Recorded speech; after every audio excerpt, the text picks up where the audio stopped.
Run those lights up, y'all. All the lights. All the lights. Up.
What's going on, Conscious Crew? It's your favorite breakdown commentators, BTV. Welcome to another Degrading episode of the Consciouztv platform. You already know what we're here to get into. Day 2 of Diddy's crazy ass motherfucking trial. And yes, Cassie Ventura has officially stepped into the group chat. And my God, do we have quite a conversation to have today. Before we get into all of today's findings, I need you guys to go ahead and thumb up the video until it's absolutely stuck. You guys know that thumbing up the video not only helps with YouTube's algorithm, but more importantly, it triggers up YouTube's notification system. So when you are thumbing up the video, you are literally knocking on the digital door of another Conscious crew member and telling them to get their black asses into the sanctuary. So whether you're part of the Replay Gang, whether you are active in these YouTube streets in real time with me, or whether you are a Bush baby, run me those likes. We need all of that because the Kang is Kang. Also, if you guys love what the Kang do over here, you can always show some love to the Cash App, $Consciouztv, and or paypal.me/Consciouztv. Consciouztv spelled just how it is here on the platform. All links and handles are in the description box below, as well as in this ticker you see scrolling across in all white. All right. Also, make sure that you have your notification bell set to all. Shout out to the 53.3K subbies, because teamwork makes the motherfucking dream work. And last but not least, please share the stream out to wherever it is you have digital community, whether that be your YouTube community wall, your Snapchat, your MySpace, the dark side of Twitter, Tumblr, or your personal OF. I don't really give a damn where you in fact lay the link. Just let them whores know that we're live, and we're certainly in color. And with no further ado, let's go ahead and push on through. I know a place where you can recharge your soul. Baby, that's Consciouztv. And in the midst of brokenness, he gon' see your asshole. Baby, that's Consciouztv. You gon' heal, you gon' laugh and catch a little shade. Ooh, girl. Y'all know he be slaying, y'all better stop playing. Come hear what he's saying. Ladies and gentlemen.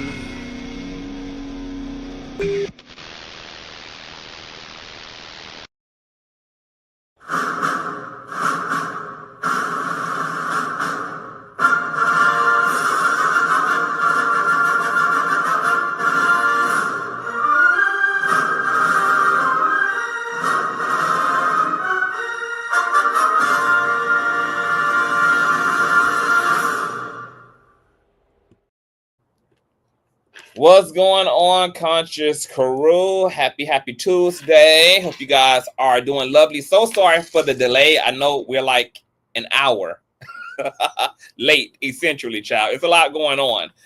Shout out to my baby mother, Happy, for the old nasty child support check. Says for keep up the great work with your handsome self. Thank you, baby mother, Happy. Also, shout out to my baby mother, Miss Mata, voice of reason, for keep up off of Quincy, baby. Baby mama voice of reason is keeping me off of Quincy, y'all. She do not want me to be great or make Quincy even greater than what he is, baby. She is paying me to stay up off that man. Look, if y'all gonna be sending me reparations to not break up Don Lemon's marriage and to stay up off of Quincy, I can, you know what? Money talks and bullshit walks. All right, I'm gonna stay up off that man accordingly. All right, we got some things to get into, y'all. Hey, everybody coming into the chat. I don't want to keep you guys here long, so let me go ahead and bring up the other king out here on these streets, baby. He is literally on the mother go. What's going on, Oota? You already know we live, we back, y'all. You know, I gotta update my people. Man. Today, it was a lot going on in court today, y'all. Yes. A lot. I got the. Uh-oh, if you can hear me, we can't hear you.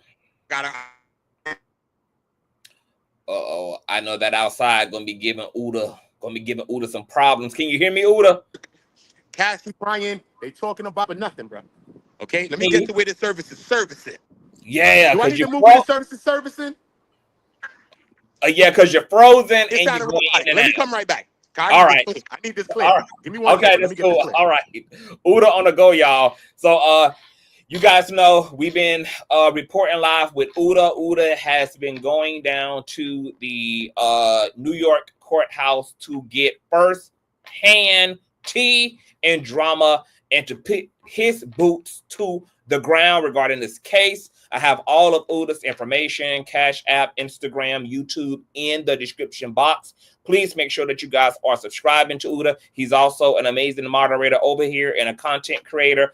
And yeah, he's giving you boots to the motherfucking ground action, y'all. So he's going to be giving us the rundown on all things that took place today, girl. It's a lot going on. Matter of fact, while Oota is getting situated, and once again, hello to everybody. What's going on? Leroy, hey everybody. Hey Jonathan, hey voice of reason, hey mistress, hey everybody. I'm going to go ahead and open up. You guys know I'm the only content creator who received Diddy's mugshot. Okay, y'all, you guys know I have sources, girl, all across the board. We got sources, child. All right, this was Diddy when he first got locked up and he was, withdrawing from cocaine and pink cocaine and alcoholism and meth, and he was recovering from GHB. So he had to shrivel the hell up, girl. Okay, so if you didn't get an opportunity to see this official mugshot on yesterday when we went live, you will be able to see it right now, girl. Straight from Rikers Island, baby. Okay. This is Diddy, girl, just 2 weeks after being locked up down there to Sang, girl. Okay, he was rolling in the deep, baby. Now he well. Okay, he down there eating good, girl. He got $200. He done masked out on commissary. He done got through the threshold of his addiction. So reporters are describing Diddy as now, almost a year later, looking like a fuzzy koala bear. Okay, he looks like a second cousin of the Clumps at this damn point. But this was him just 2 weeks after his indictment, child. This is why Diddy didn't wanna and was giving them correctional officers a hard time, girl, dragging his ass in front of the mugshot camera, girl. He ain't want y'all to see him struggling like this, girl. He ain't want y'all to see the aftermath of putting that woman named Cassie first, baby. Okay, so after getting sued to the ground and then indicted to the ground, baby, there was almost nothing left of Sean Combs, girl. All right, as I said yesterday, girl, the scale is in fact scaling. Now, I'm going to open up with some Fox 5 coverage as we're waiting on our live reporter, Oota, to get back into the building. Once again, all donation information and YouTube links, social media links are in the description box below. And please, please, please, you guys, thumbs up the video. You guys have been doing so awesome. I'm so proud of you guys for all of the likes. We need the likes. It helps with algorithm. It helps with platform growth. So thank you so much. If you're in the building, they can give me a free 99 thumbs up just for the audacity. You know, the King is very audacious, okay? I give you guys glamour, give you guys production, I give you guys the laughs, the gags, the tea, the whole nine, all right? That's why you're thumbing up the video, okay? It's a way to directly support the platform. But let's get into some opening commentary from Fox 5 New York. Some very interesting things were said by the reporter who was given a play-by-play of Cassie's testimony as we wait on Oota, okay, to get up here and go.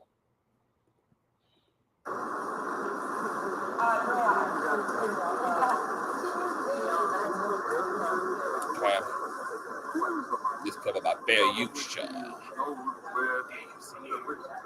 me see if I can fast forward this, because. And so they clearly established, which was the hottest label at the time, was such an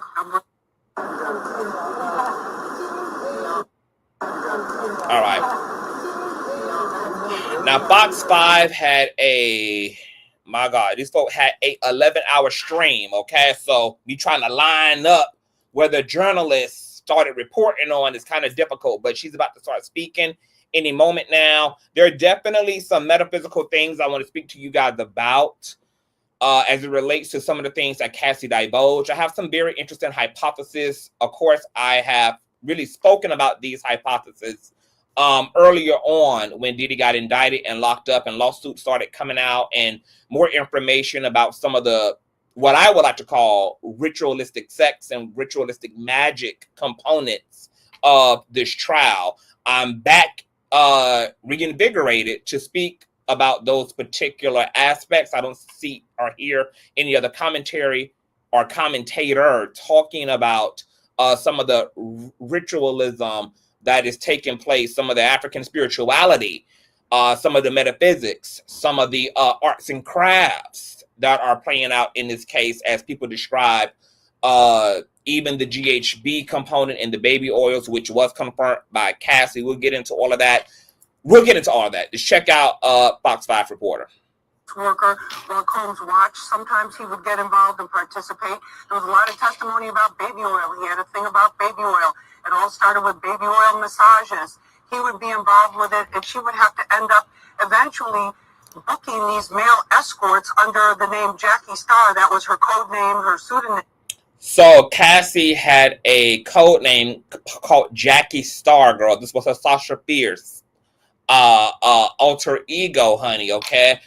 Jackie Star was a red hair whore, okay, who was in lingerie, okay? She was the seductress. She was the madame, okay?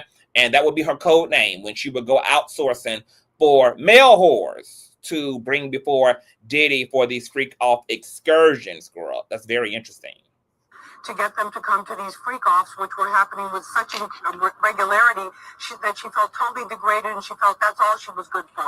Did you notice his demeanor while she was testifying? Yeah, there was one point where Combs was kind of shaking his head a little bit, and then one of his attorneys put his hand on his shoulder, basically like, just calm down. But I think the thing that was really important today was yesterday we saw his 3 daughters walk out when the escort talked about the sex escapades that were going on and the freak-offs.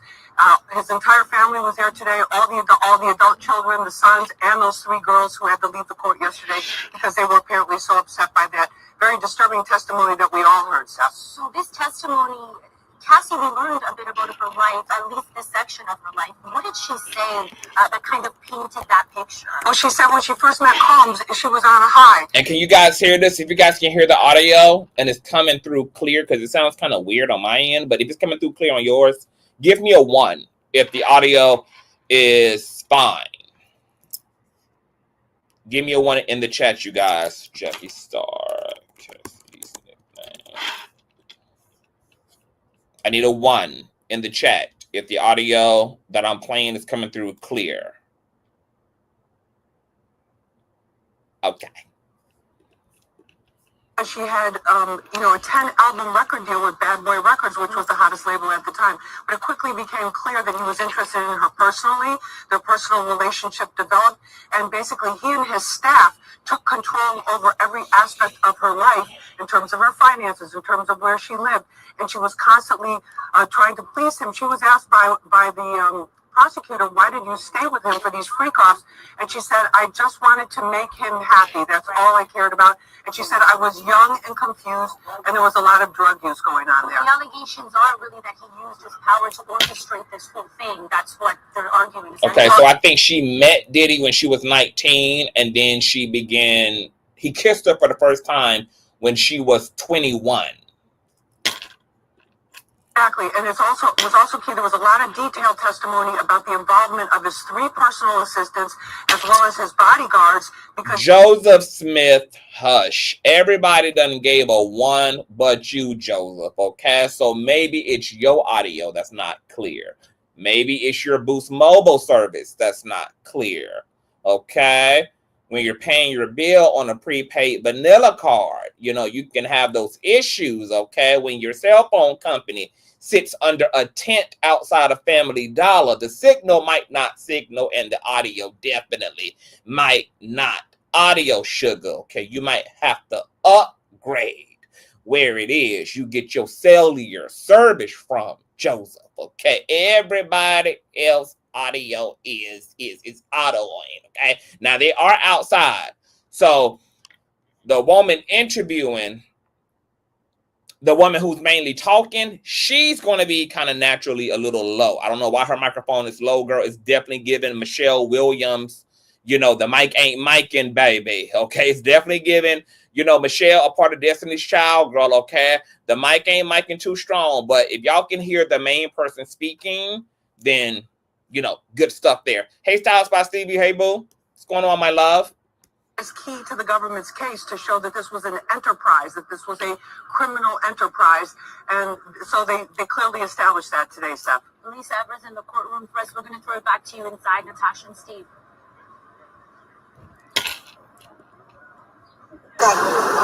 Okay, now they are outside, girl, giving boots to the ground. Let me see if I can get up in her again because they was getting into the reporting, girl. Some things I want y'all to hear if I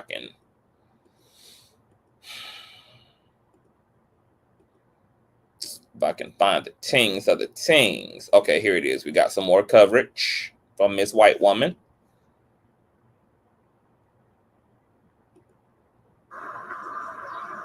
Hey everybody, I'm here outside 500 Pearl Street, which is a federal court here in Lower Manhattan, Southern District of New York. And I was in court today for the trial of Sean Diddy Combs, and very dramatic day in court, raising a lot of questions. Very powerful testimony by his ex-girlfriend, Cassie Ventura. She took the stand. She's about at least 8 months pregnant, got up there on the stand and started to detail very calmly, very methodically, without any malice in her voice and without any kind of snide undertones that some people might have expected to hear from her. She detailed the beginning of her relationship with Sean Combs, which was when she was 19. She first met him. She was looking forward to having a recording career with him. She actually signed a 10-album deal with Bad Boy Records, his label, and she thought she was on her way to stardom at that point. Instead, what evolved was a personal relationship where he came on to her. She got involved with him personally, and then soon after they were intimate, she says these freak-offs began. And we've heard a lot of talk in the media about what these freak-offs are, but I want to explain it to you, and it might be a little disturbing and triggering for some people. So I'm just giving you that in advance, but I'll try to be as delicate about it, but as accurate as possible. So basically what would happen with these freak-offs, the first one happened in New York City, and basically there would be a man who would be hired. In this first case, it was a male stripper who also worked as an escort. The male stripper would have, or escort, would have sex with Cassie while Combs was in the room in the corner. Now, the first time that they did it, she said that Combs was wearing a white bathrobe, he had a baseball hat on, he had a red bandana covering the lower part of his face, and that he was sitting there in the corner because he didn't want the escort apparently to see who he was. Cassie was dressed in red lingerie. She had red platform pumps, like stripper type of shoes.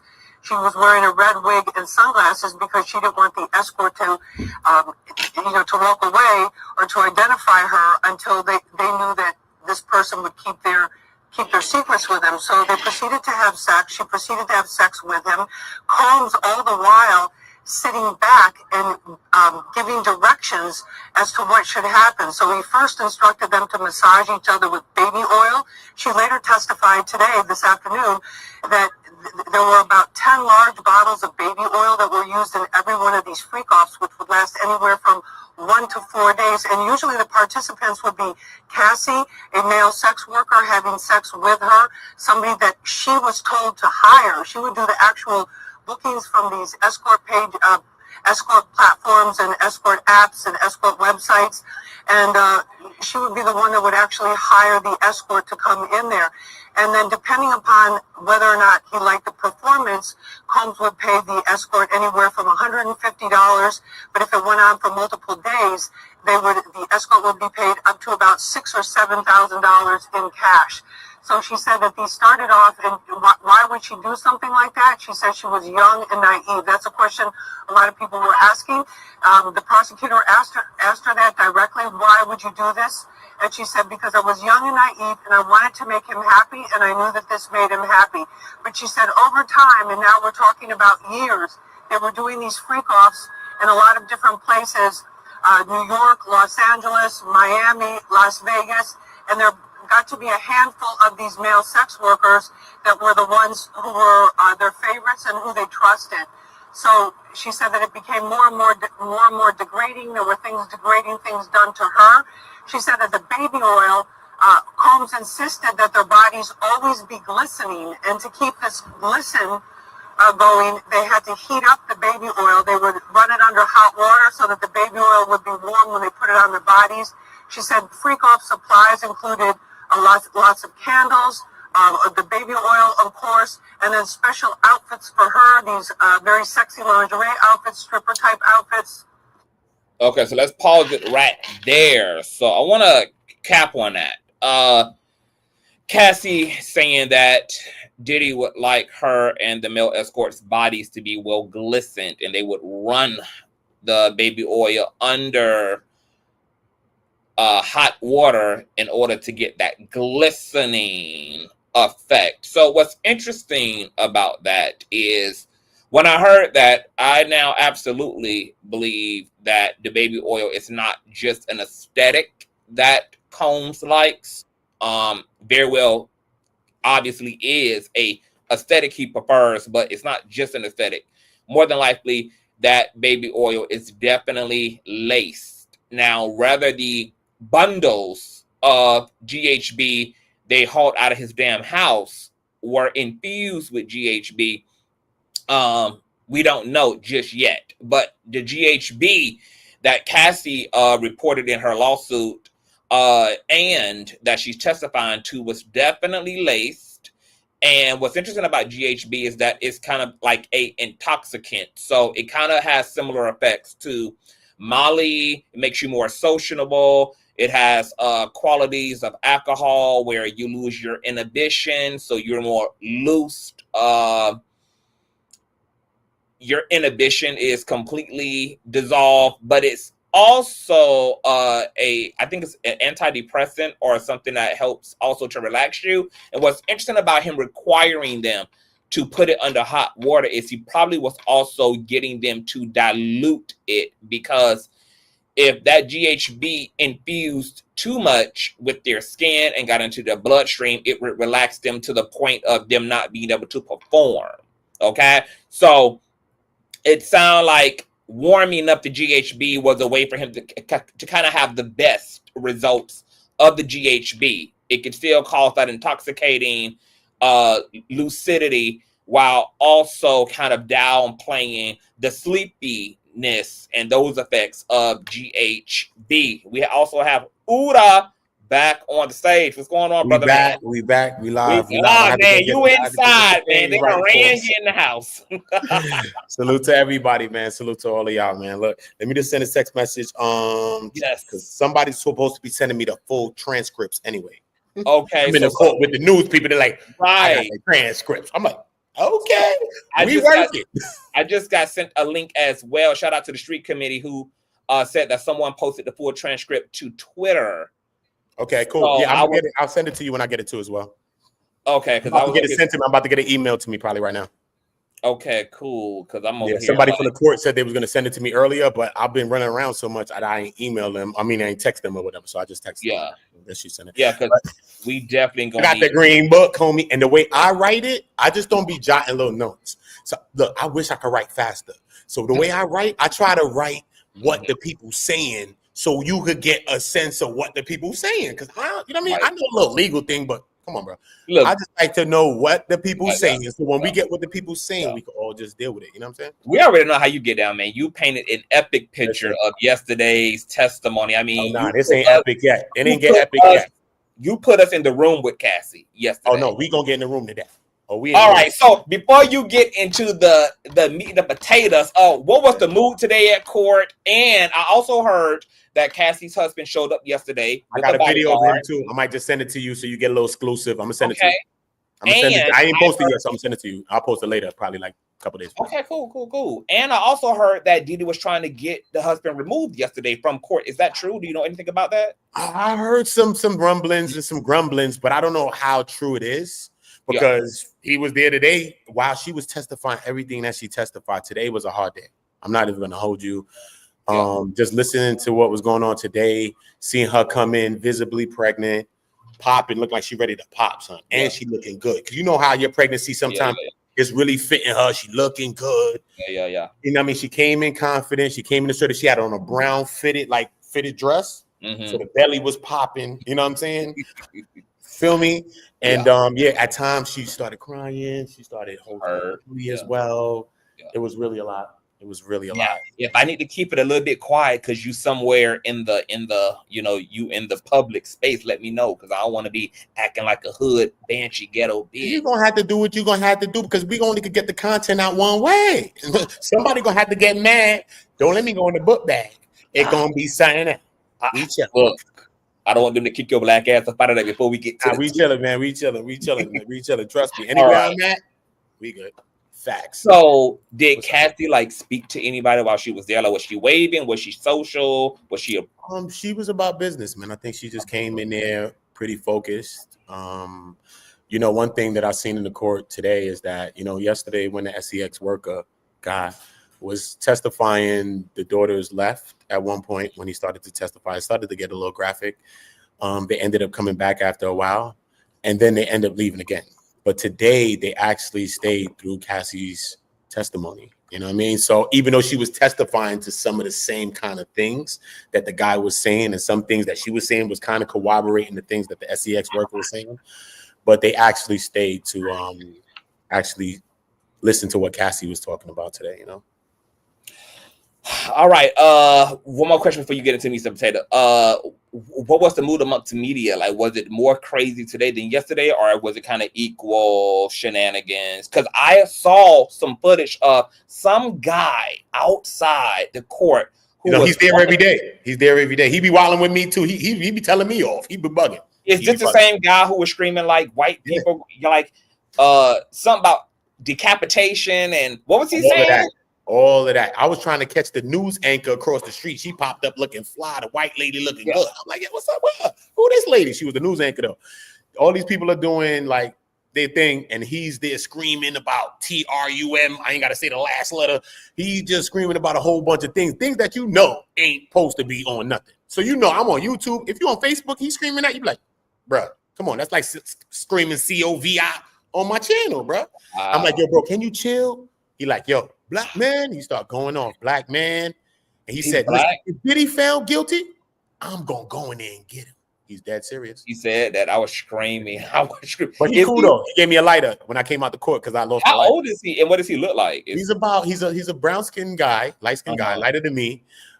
He's older than me. He looks about older than me. I think he's about maybe late 40s, maybe 50.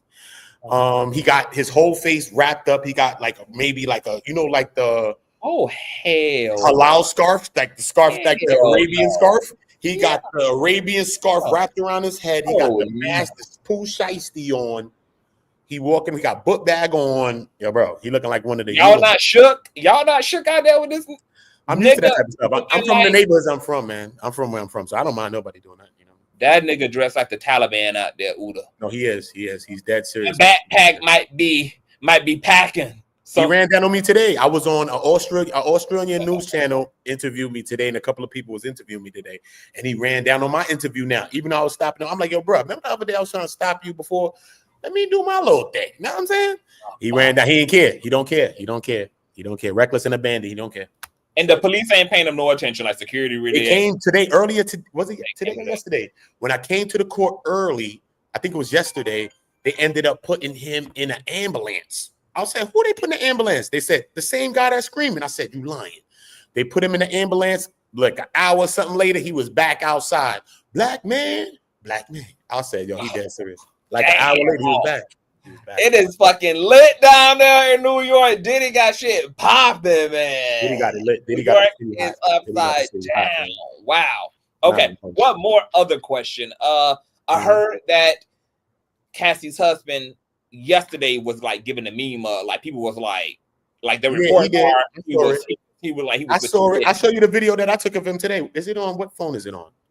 It's on this phone. Hold on. Let me show you the video I took of him. But today he was all right, man. He walked out same way with that same type bops and that same type energy.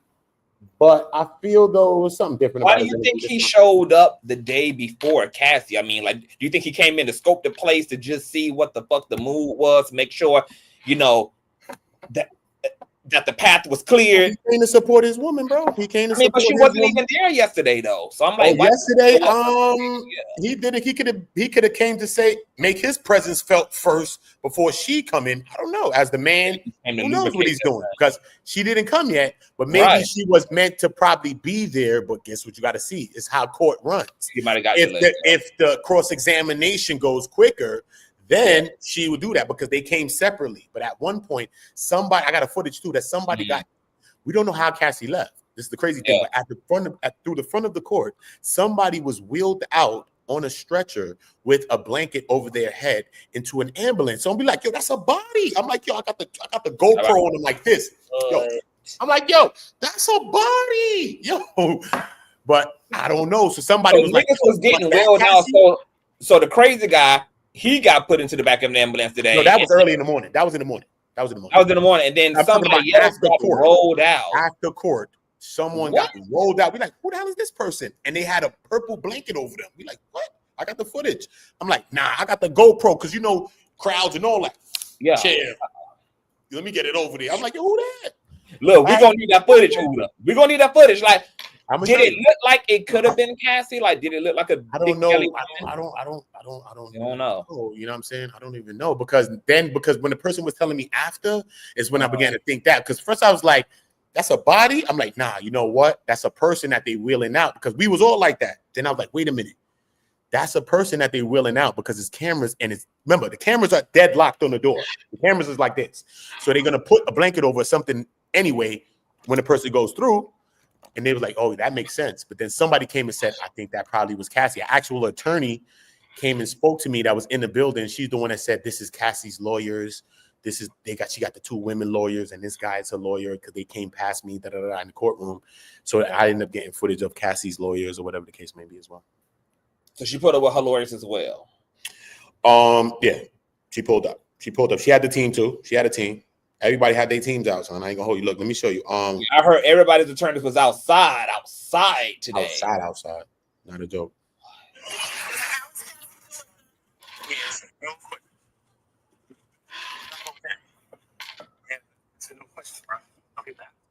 That's me. Don't ask him, bro. I seen him yesterday. And that's Cassie's attorney. That's her husband. That's her man. Oh, that's her husband. Okay, I ain't coming from the courtroom, bro. This is exclusive. I ain't post this. This is exclusive right to you. You know what I'm saying? So that was him leaving the court. You feel me? That was him. But look, I'm gonna show you about the blanket. They look pressed. Let me find the blanket one. I got exclusives, bro. I got mad exclusives. I can show you exclusives, bro. I Look, got exclusives with Loren give LaRosa. us everything. Give us everything. I got exclusives. Y'all, thumbs up, man. Thumbs up. Let me show you when I saw the people come. We had wheeled out though. That shit was crazy. I was like, yeah, who the fuck got rolled up out of there like this? On Michael Jackson got wheeled up out of there, bro. I'm telling you, was it this one? Oh, no, it wasn't this one. It probably was a celebrity. It had to be a celebrity. It had to be somebody, bro. Because I'm like, why would they be wheeling somebody out like that? You know what I'm saying? It was just weird to me. Was trying to get in and get out incognito, so they had to find a way to roll that person out. This the family leaving court? Oh, this the family. Hold up. The fam. This shit. There go Quincy. You want Quincy all day? There go Quincy. Look, Quincy right there with the gray suit. Okay. I don't see Quincy. I got more footage with Quincy. I got more. Look, Quincy right there. I got footage, bro. I don't see Quincy. Wait, Quincy. Quincy right there in the front, right there. Oh, there, my man. Go. Oota, look. I'm about to jump on a plane. Quincy about to put me on the fucking Spirit. Quincy, Justin, King Kong, Carlucci. I will fly Spirit for Quincy. The whole family. The daughter is gonna come in there. Everybody. In the luggage carrier. On a Spirit. And look where I'm at. I got the GoPro stretching over there, you know. I got the GoPro stretching. Crazy. Because I'm all the way over there with it. I'm behind them people, you know. You tall as fuck. Way back there. Look. I'm back over there. Wow. So I wanted to show y'all inside.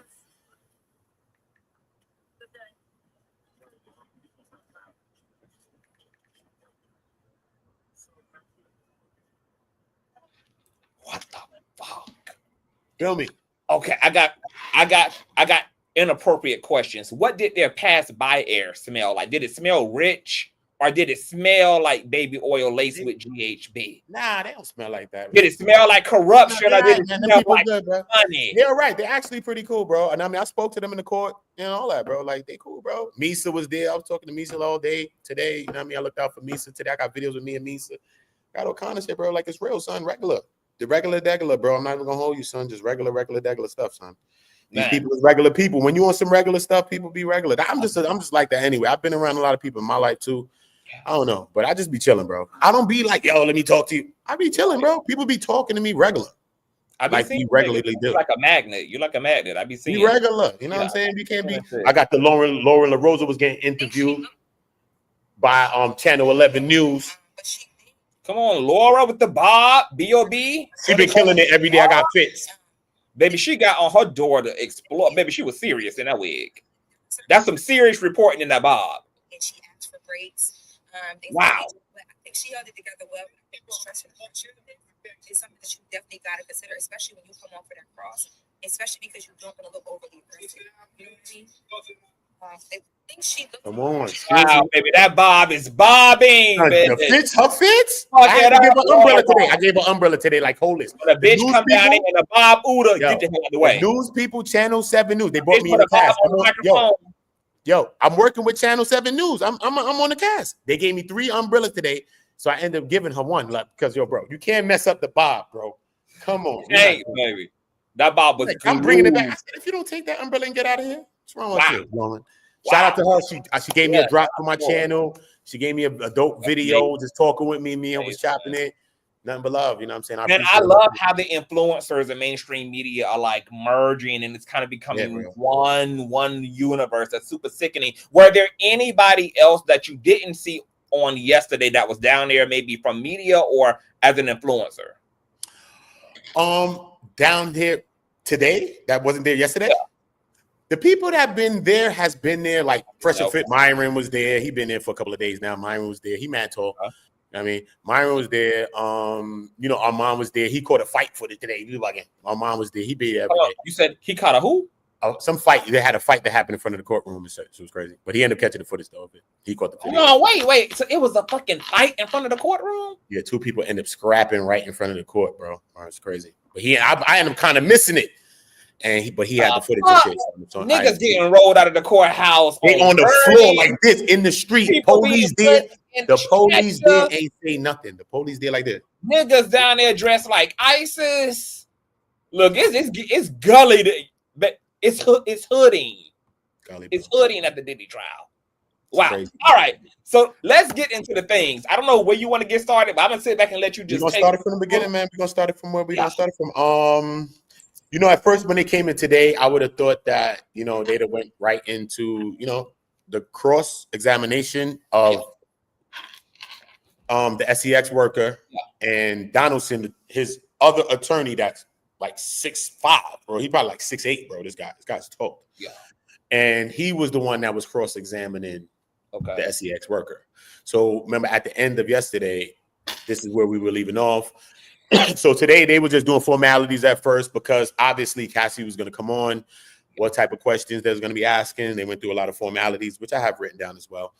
But we're going to start it from Cassie. You know what I'm saying? So hold on. Before you get into Cassie, I also heard that Gene Deal, Diddy's ex-bodyguard, might be a witness, and apparently Diddy's also gearing up to sue Gene Deal. Have you seen Gene Deal or heard his name since? I don't know if Gene Deal is going to be a witness, but I do have an exclusive call from Gene Deal.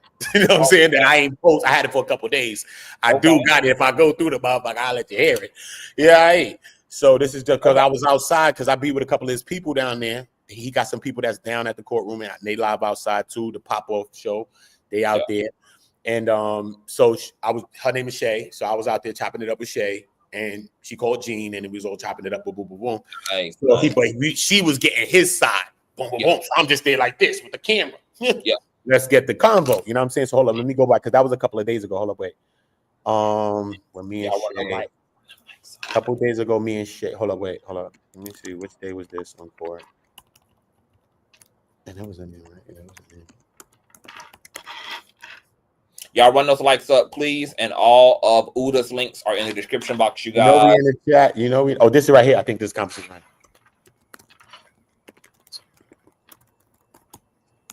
And you know, one of the girls is Comey. You remember Comey? That's his daughter. That's on the prosecution. That's one of the prosecutors, which is dope. Hold up. Yes, I am. I'm at the Diddy trial.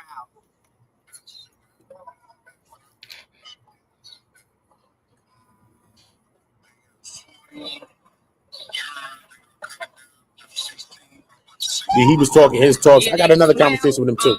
We got so much things that we got. I said Conscious going to get it to me. Yeah. I'm here for all that. Yeah, good, man. That's it. Man. All right. So Cassie. Yeah, let's get into Cassie. All right, cool. So let me finish up because they finished up with Phillips today. Phillips is the SEX worker name. His name is Phillips. So finished up with him, but let's get to Cassie, right? Because we want to get to Cassie. So they finish off with him. So are you going to start some of the stuff that they finished up with him? Do you want to start from where they finished up with Phillips? Yeah, I want to start there. Yeah, and build up. Because I was curious to know how that concluded. Hold on, let me see if this is still okay. This is all right, cool. Let me see. So on this page, they said, let me see what I wrote. Cross-examination was at 9:50 a.m. Mr. Phillips was crossed by Donaldson. He said, when you went back to the Gramercy the second time and Diddy didn't say anything, so you and Cassie dictated the sex that you were having?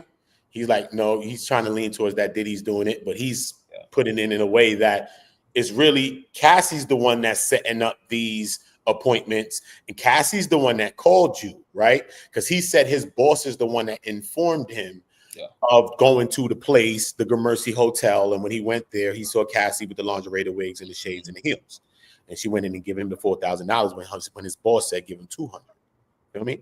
So this is where the defense is going with it. So you guys see where they going. You feel me? So he like, and she was not drunk or on drugs at this time when you went and met her. He's like, no.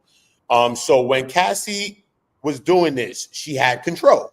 This is what Donaldson is telling him, right? Mm-hmm. So he's like, I don't know. I don't agree with that. He's saying he don't agree with that. Mm-hmm. So after you left the hotel and you spoke to your boss, and the boss said that Cassie paid for a stripper, he said, so how did you find out about this? He said, I only found out about Cassie paid the boss through the credit card is because the boss told him something like that. So he said he only found out that Cassie paid for a stripper with a credit card from the boss.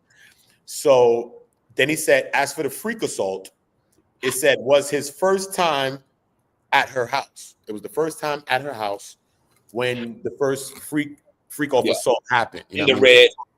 Remember, he was in the crib, and then he came out, and she was by the computer. Oh, the assault. Okay, yeah. Well, that ended up happening, and then he came out through the glass, and then came in, dragged in her hair, brought her in the room, and said, "Joe, listen, when I call you, you better come here now." And she was in there crying, and then the Phillips, the guy Phillips, said this is when he heard him like slapping her allegedly. Yeah. And then she came out and got in his lap, and he was asking her. No, that's a whole nother time.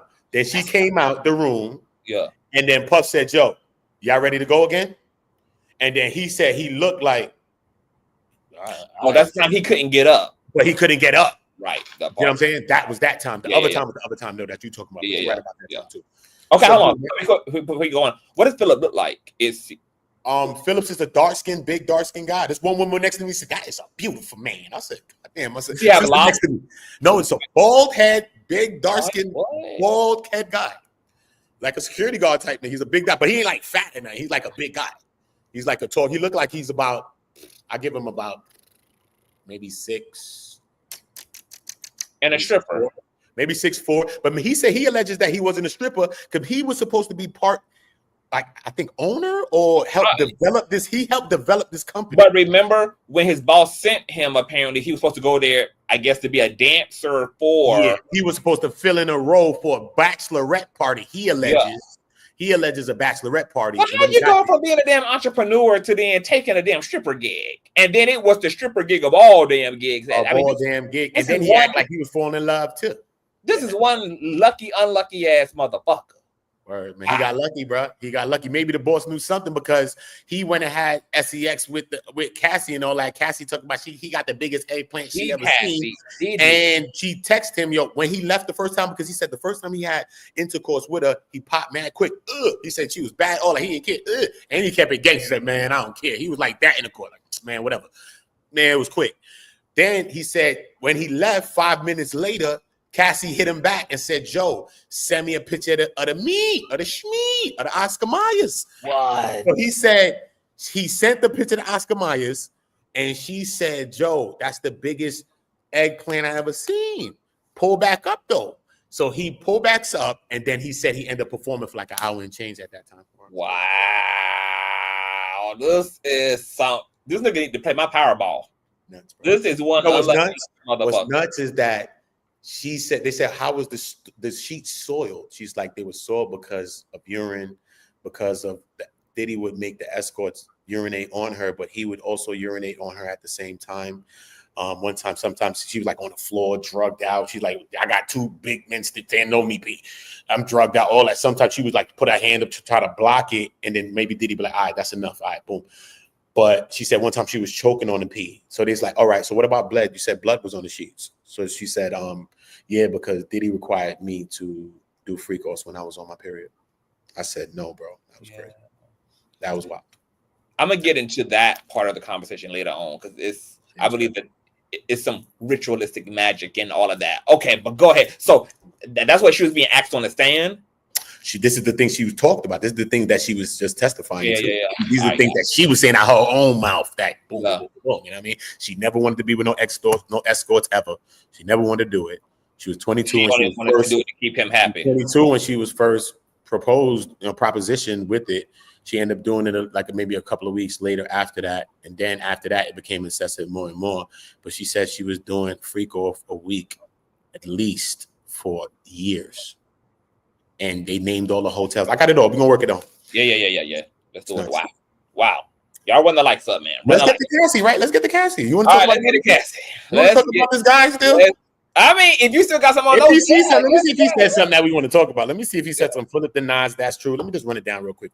Yeah, because he's let's just put it on the board. Let's just put the day on the board. You know what I mean? So I'm just gonna run it down real quick. Let's just see. Okay, let's do that. As far as Jots go.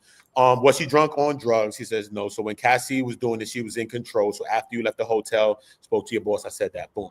So in the freak off assault the first time, and she texted Phillips where to come. She said, and she texted you where to come, right?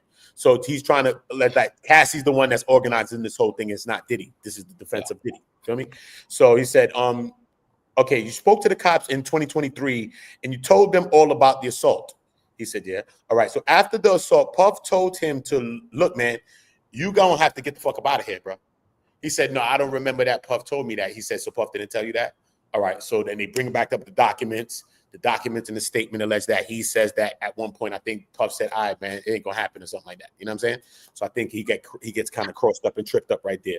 Philip denies that that's true. A document is brung up. He reads the document and does not remember saying Combs told him to get the F out. Now, he saw Cassie one day while he was walking with his friend named Malia. He was walking with his homegirl named a girl, because he said, you was dating her. He's like, no, she was a friend. So some girl that he knew named Malia, he saw Cassie outside of a hotel.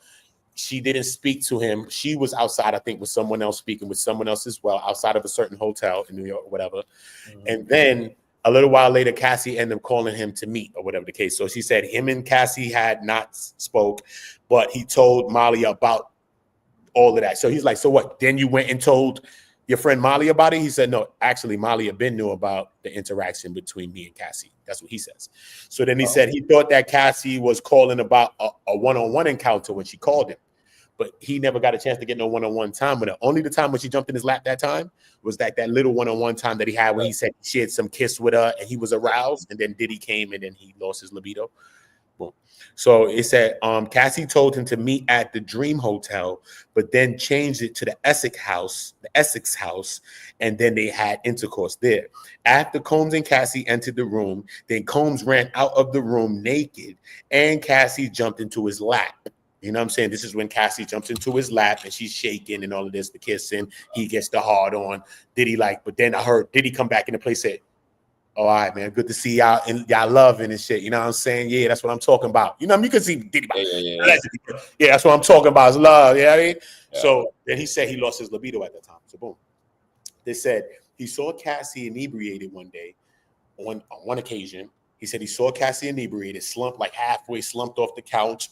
And when Phillips arrives, Combs said that this isn't going to happen today. He was like, yep, I guess not, because the way she looks. He references of a man at Cassie's house, though. They also showed the first escort that she ever had the freak off with. I got him written down in here too as well. He looked like he. You said they brown skin guy. They showed brown skin guy, like my complexion. He got dreads. Looked like he Jamaican and stuff. Looked like he one of them ones. He winded it up. It looked like a mugshot photo. He like that with some little dreads. Look, not no long shit. Some little dreads coming right here. I'm like, what type of hooligans you got abusing up the girl thing? Bruh. Nutty. Anyway, so boom, right? My own thought, y'all. My own thought, bro. Come on, bro. That's my little things. I'm not having them, bro. What are we doing? Anyway. Okay, hold on. So what was the relevancy? Like, why did they show the first, like, what? Oh, because they're going into the whole thing. They're going into the break off of everything when it first happened. Then they got, because remember, she spoke to the people, and she ended up giving them devices, broken laptops, broken phones, and stuff like that. But from these things, they were able to do some pulls. So they had evidence B101 through 112, B103. I mean, so they had a bunch of evidences from it. From this evidences was pictures of her and all these things, which I have written down. So I'll tell you. Yeah. But so he said he saw Cassie inebriated, stunt iPhone, referenced the man at Cassie's house, said he watched Cassie and Diddy have sex with the man. Okay. And she didn't appear to be intoxicated. He said Combs directed the freak-offs, right? You know what I mean? So he said he met with prosecutors on March 28th, 2025, and told them about the SEX with Cassie, and told the agents that he don't recall Combs giving him direction during the freak-offs. So he told the agents at that time that he don't remember Combs giving him directions. But now he's saying that Combs directed him, told him to like bust on her stomach, bust inside her, told her to blow him, told them to oil up, because Diddy say every 5 minutes you got to oil up.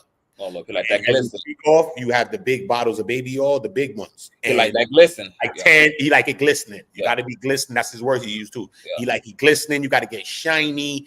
You too dry. He said, this is how she's testifying. She said, just too dry, you know what I mean? If you too dry, and she's talking like that, so bro, it's just crazy how she's saying it. She's like, you're too dry. Like he's not going for. He's gonna tell you, listen, man, get that thing going. You got to get glistening. You got to get shining. That's just what he wants to do. You know what I mean? This is how she's talking to. Like that's just what he wants to do. Straight. It's crazy. Okay. Where we at? Hold up, wait. Okay. He says that he wanted to make sure that Cassie was okay. This guy, Phillips, right? Yeah. He says he wanted to make sure that Cassie was okay. He was checking on her, stuff like that. But there was like, but you wanted to be with her. We like, and if given a chance, yeah, I would be with her. You're damn right. He said it in court. So then October 7th, 224, met with the government and told them about Cassie and the SEX and how he felt about Cassie. So he's saying like you was jealous when Diddy was performing with her, even though you was performing with her. He was like, nah, I never felt like that. He was like, but you felt jealous or whatever. So this is where the defense is trying to trip him up and stuff like that. Sean Combs and Cassie would have sex and he would feel jealous is what he told prosecutors. So he told them that. He told prosecutors that Sean Combs would have sex with Cassie and he would feel jealous in a document that was shown to us at 10:20 a.m. And we all saw the document. Feel me?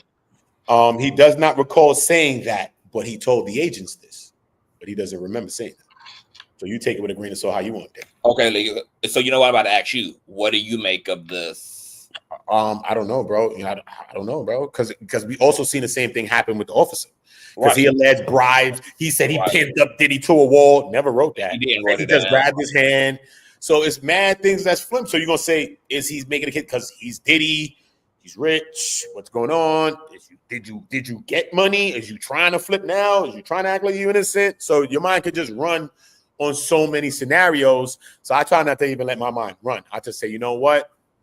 We're just gonna stick to the meat and potatoes and just figure this thing out. You know what I mean? Because it's flip floppy. Because the officer guy that came and spoke when he came was pretty strong, but then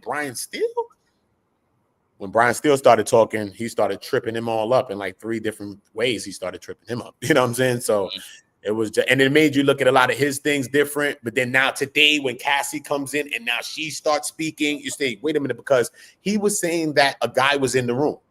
But he never wrote it in the statements that this guy allegedly was in the room that day that they had the freak off and the alleged fight and all this other stuff.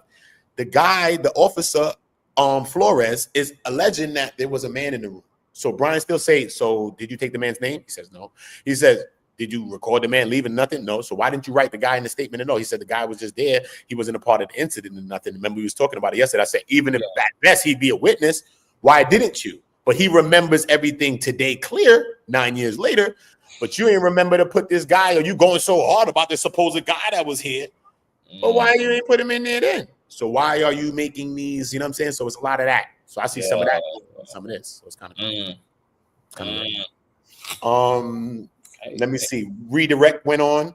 Sean Combs directed Cassie to give blowjobs or for them or to put on more baby oil. This is the things that he directed. Agrees that Sean Combs directed all sexual interactions. How did the money that Cassie give you differ from the stripping? He said that he was paid $3,800, actually more, because he was only supposed to be given $200 for the actual alleged bachelorette party that he said he was going supposedly to go attend from his boss telling him. But when he couldn't perform, he wasn't paid at times. Sometimes he don't remember being paid when he couldn't perform, but when he could perform, he could get up to maybe up to like several $1,000s if he was performing on peak time. But now I heard that he would get the thousands if it went on for like days, like 3-4 days. No, if he performed, period. I mean, if he when he popped up, remember the first day he popped up, he got $4,000 from the door. He even popped nothing yet. He even put the baby oils and massage her in and got $4,000 in his hand. And sometimes they probably give him some more money when he left. You know what I'm saying? So he already got 4 G's the first day. Yeah, just for pulling her. He got $4,000. And then they told him pop back out. You don't think they gave him some more money? Probably. Of course they did. He popped back out and then performed for like an hour and change. Of course they gave him some more money. He got the $4,000 for the first thing. And then he probably got more money, allegedly. But I'm just saying, let's think. You know what I'm saying? It's crazy. But he said, I just want to keep talking. Want me break? No, I was just want to answer Binary. What's going on, Binary? He said, is this an old Spice commercial? Why your hair blowing in the wind? This is actually original freak off aesthetic. This is what I look like in a freak off video. Just ambiance. Okay. Yeah. Stay away from the Astro Glide. Stay away from the Astro Glide. Stay away from the ass. Go ahead, Oota. Don't pay me no mind. All right, so boom. So now, okay, so how did the money Cassie stripping boom paid $3,800, but when he could have performed, they always started by hugging and stuff like that, maybe standing up, rubbing baby oils on each other, doing things like that. Agrees that yeah, Combs is the man, man. He's the man. Let me see. And they go into the breakdown of the formalities after the member they did the cross. They go into the breakdown of the formalities. Boom, boom, boom, boom. Got some people that was talking to me right there. Hey, shout out to the shade room. They hollering at me. So I'm on shade room. Y'all know what's going on. Look, the ninjas always in my stories. I don't know why they be stalking me on Instagram. But I got the shade room like this on the line, on the phones. It's nuts. Anyway, so boom, man. So let's get into the guts. Come on, bro. Right? Okay, so before we get into the gut, okay, so what was your conclusion after Phillips? Like what was your feeling? Like, were you convinced, or were you like? He was pretty sure. He was pretty confident, but I seen some flips in what he said. But still, in all, some of the things that he's saying, he seems pretty confident when he was talking. Mm-hmm. But then he was flipped up because things that he said in statements he didn't write before, and now he's saying it now, and things like that. So those kind of things were sketchy to me. Maybe some intentions of why or what he's doing. He did like Cassie more than he's leading on. He wanted to be with her possibly. He wanted to be with her possibly. Was trying to probably tell her, look, you need to leave him at one point.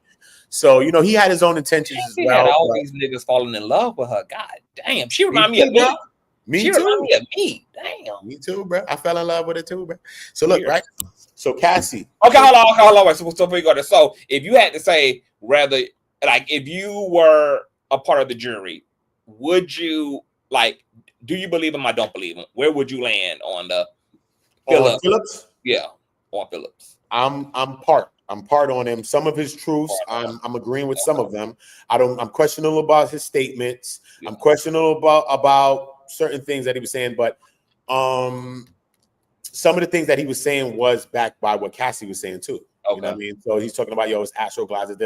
He's talking about certain things that Cassie's backing too. So There's two people saying it. So it's either you don't believe both of them, or you believe both of them on certain parts of that. And other things you might be sketched out with him, just like the other guy, Flores, the bribe, the elbow and the chest. But you see him talking to Diddy. He says that he's seen a man in the room, but the suite allegedly is a living room, then a room back there. He didn't go back there. So, you know what I mean? It's certain little sketchy parts on that. Yeah. It's just little things that you find sketchy. Okay. But, right. So, Cassie comes in, brown dress, visibly pregnant. She says that they weren't together consistently. They took breaks. She describes them arguing with Combs, that he would hit her in the head, stomp her on her head, and drag her by her hair. That was frequent. Dragging by the hair was like a frequent thing. Said that she had injuries, knots on her head, busted lips, black eyes, the whites of her eyes being full red, no white in them. Cassie takes a deep breath before speaking on the assault video that we all seen. Hallway video. They bring it up on screen. She takes a deep breath because, you know, she's pretty cool. She's stoic still, you know what I mean? Very pregnant. Like I said, she got on this brown form-fitting dress, tight, you know what I'm saying? She's looking beautiful too. Can't hold you, you know what I'm saying? She said she was having a freak off when she was assaulted in the hotel. So they were having a freak off. I told you yesterday, I remember there was something about a freak off. So they had a freak off. So they was having a freak off when she was assaulted in the hotel. That's when they're going to. She said within the first year of their relationship, he said he wanted to try voyeurism. So this is how it all started first. He wanted to try voyeurism. He wanted to see her with other men. So then the prosecution asks her, what's a freak off? What does a freak off entail? She says hiring of an escort, setting up of the experience so that I can perform for Sean. We understand that a freak off, it could last up to 4 days. We understand that she cannot sleep through the whole thing. She has to stay up to the last session. A session is when a person or whoever is performing, they have to ejaculate. So however long that takes, that's the last session.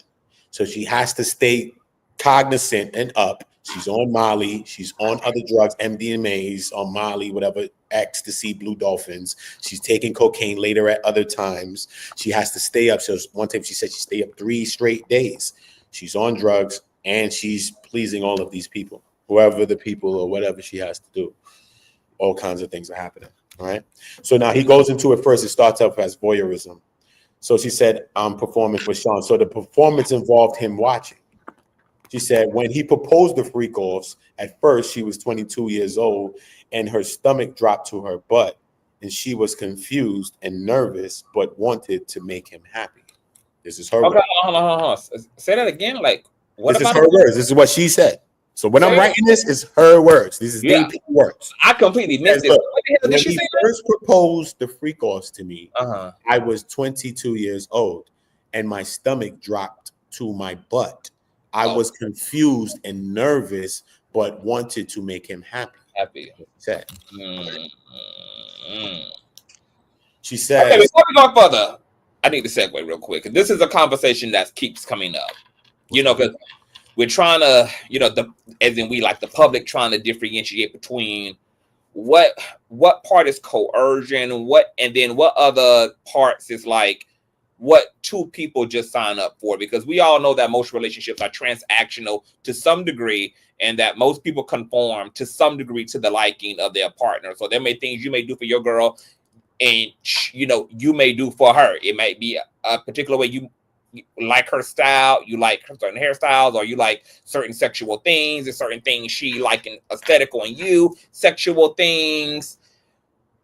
So was Cassie arguing that she was coerced? Because I keep hearing her also say, like, I wanted to be with him, therefore I subjected myself to in some senses, some things she had no control over because he would just get his way anyway, even if she tried to stop. Like when she suggested allegedly to stop the freak off, she said she had to suggest it lightly.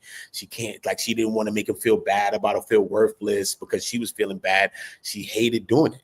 She didn't like doing it. She only did it because he wanted to do it.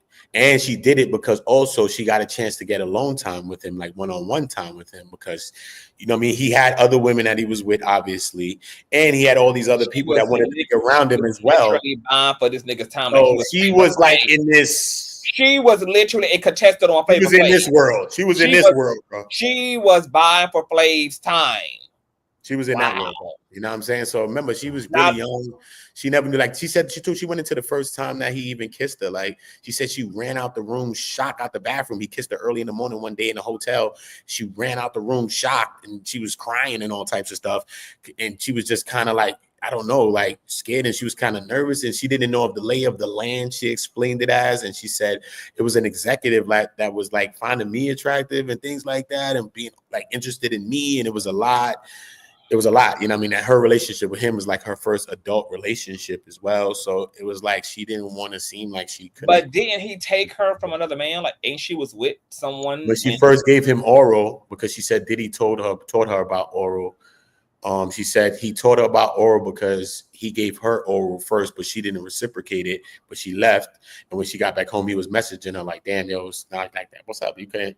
But then, so she was made to feel a little bad about that, but he taught her how to do orals and stuff like that. And when she gave him oral, allegedly she was with her boyfriend at the time, so that would have been allegedly Ryan Leslie. Wait, so she admitted to cheating on her boyfriend with Diddy? The court said it. They said it in the court. I have to ask you, do you think this is going to weaken her, the way that prosecution is attempting to use Cassie, with her kind of so casually admitting that some of this stuff was really just of her own? Like she was interested. She wanted to please him. She wanted to make him happy. She was willing to do things she never did before. That kind of goes into another realm outside of coercion, force. But then it becomes probably, you know, the way she's spinning it is that, yeah, she did things. Yeah. But then it comes to a point that maybe you don't want to do nothing anymore. Maybe it comes to a point that you feel worthless. Like she's saying, I feel like I'm disgusted. And it came to a point that she felt that all she was good for. That's it. The one email that they have, they show the email. She says, damn, yo, I want to F. I ain't going to curse. You be cursing the motherfucker on it. But she said, yo, I want to F right now. He messaged her back.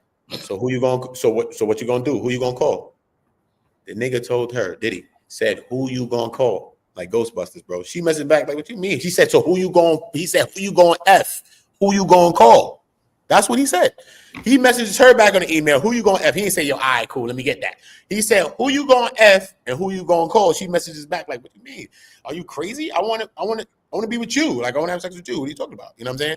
So it just shows you and then it goes into this conversation when he's like, yo, man, you predictable. You just don't want to do the freak-offs, man. You predictable, man. I already know. She's like, what do you mean? I never said that and stuff like that. You know what I'm saying? So it got this conversations where even if she's trying to, like, even like she said when she was suggesting that she realized that he would dismiss her. Pretty much it was like stipulations. Like, I didn't want to do these things, but the only way I could have access to him was if I participated. But here it is, Oota. We still get into a conversation around that's free will. He's not certain parts are free will, but then certain parts she's gonna allege that is not free will because she's being made to do these things and she has no control over nothing. She got to go set up the room. She got to go put the 10 Glade candles in the room and make it smell so pungent that she said, you know, one Glade candle be smelling. She got 10 Glade candles in a room, pungent smell. Baby oil and Astroglide all on the table in a dark room, curtain shut, and it's off to the side. So the whole room is dark, and then the table's over there. Let's say the table's over there in the corner. So we got these candles, these 10 candles over there. So where they doing what they doing over there, that's the only way you can see the light at. So the light is for him to see them, not for them to see him. This is the candles. But then he said he stepped it up from candles and started bringing in real lighting. And then they showed a picture of one thing when he was in his red room because they was using studio lighting that had the red, the blue, the purple, and the green colors. It was a production. Yeah. But here's the thing, Oota. Here's the thing, because I want to make a clear distinction, because I know we're talking about Diddy, but we're also talking about like relationship dynamics that are regular in people's lives every single day. This is a criminal trial. Some of this, like is Diddy being an asshole? Sure. Does it feel awful to be in love with someone who is basically putting conditions on being able to love you back, saying, look, I ain't gonna give you the love you're looking for unless you do. Okay, yeah, that's tough. That's rough. You have a choice, though. There is still in those instances,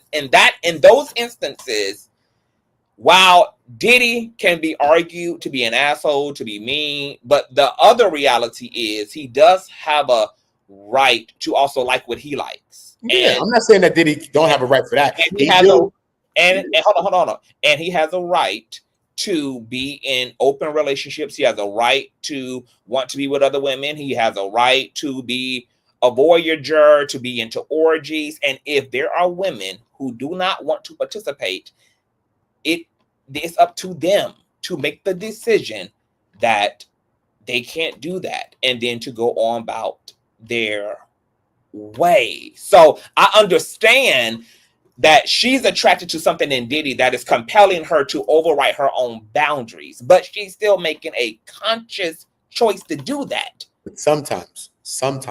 Right. So when she run away and get away, they got a scenario they play out. So listen to this scenario. Yeah. She runs away. Diddy grabs a weapon allegedly in the middle of the night and grabs a bodyguard. Runs looking for her, go drive around, whatever, go looking for her. Don't find her, goes and grabs his assistant. I got that. Her in the thing going to find her. Then kidnapping, false imprisonment, those are issues. Right. So that's psychological. Right? You get caught into a prison is in your head, you know. The prison ain't outside. The prison's in your mind. They're like, why does the cage bird sing? Bro, the prison is in your mind. The prison ain't on your body. It's not a physical place. After you doing certain things and you're in certain relationships, we get programmed.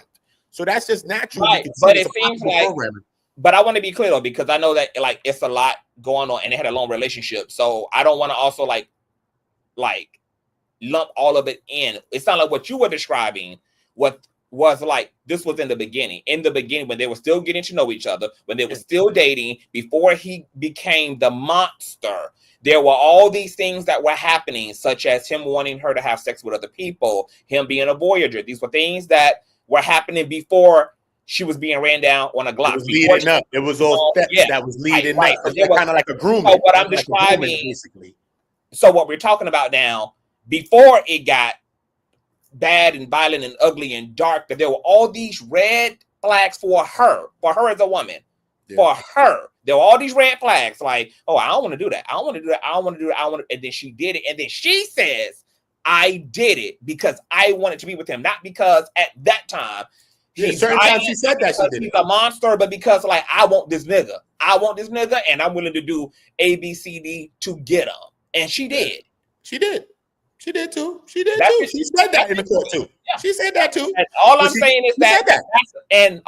is that that's different than the other times where it is by force, coercion, blackmail, extortion, etc. That there are two different realities playing out in Cassie and Diddy's relationship. Part of it is her being a woman, her having a desire, and her willing to obstruct her own boundaries to be with him. And then the other part is him being a menacing, maniacal motherfucker.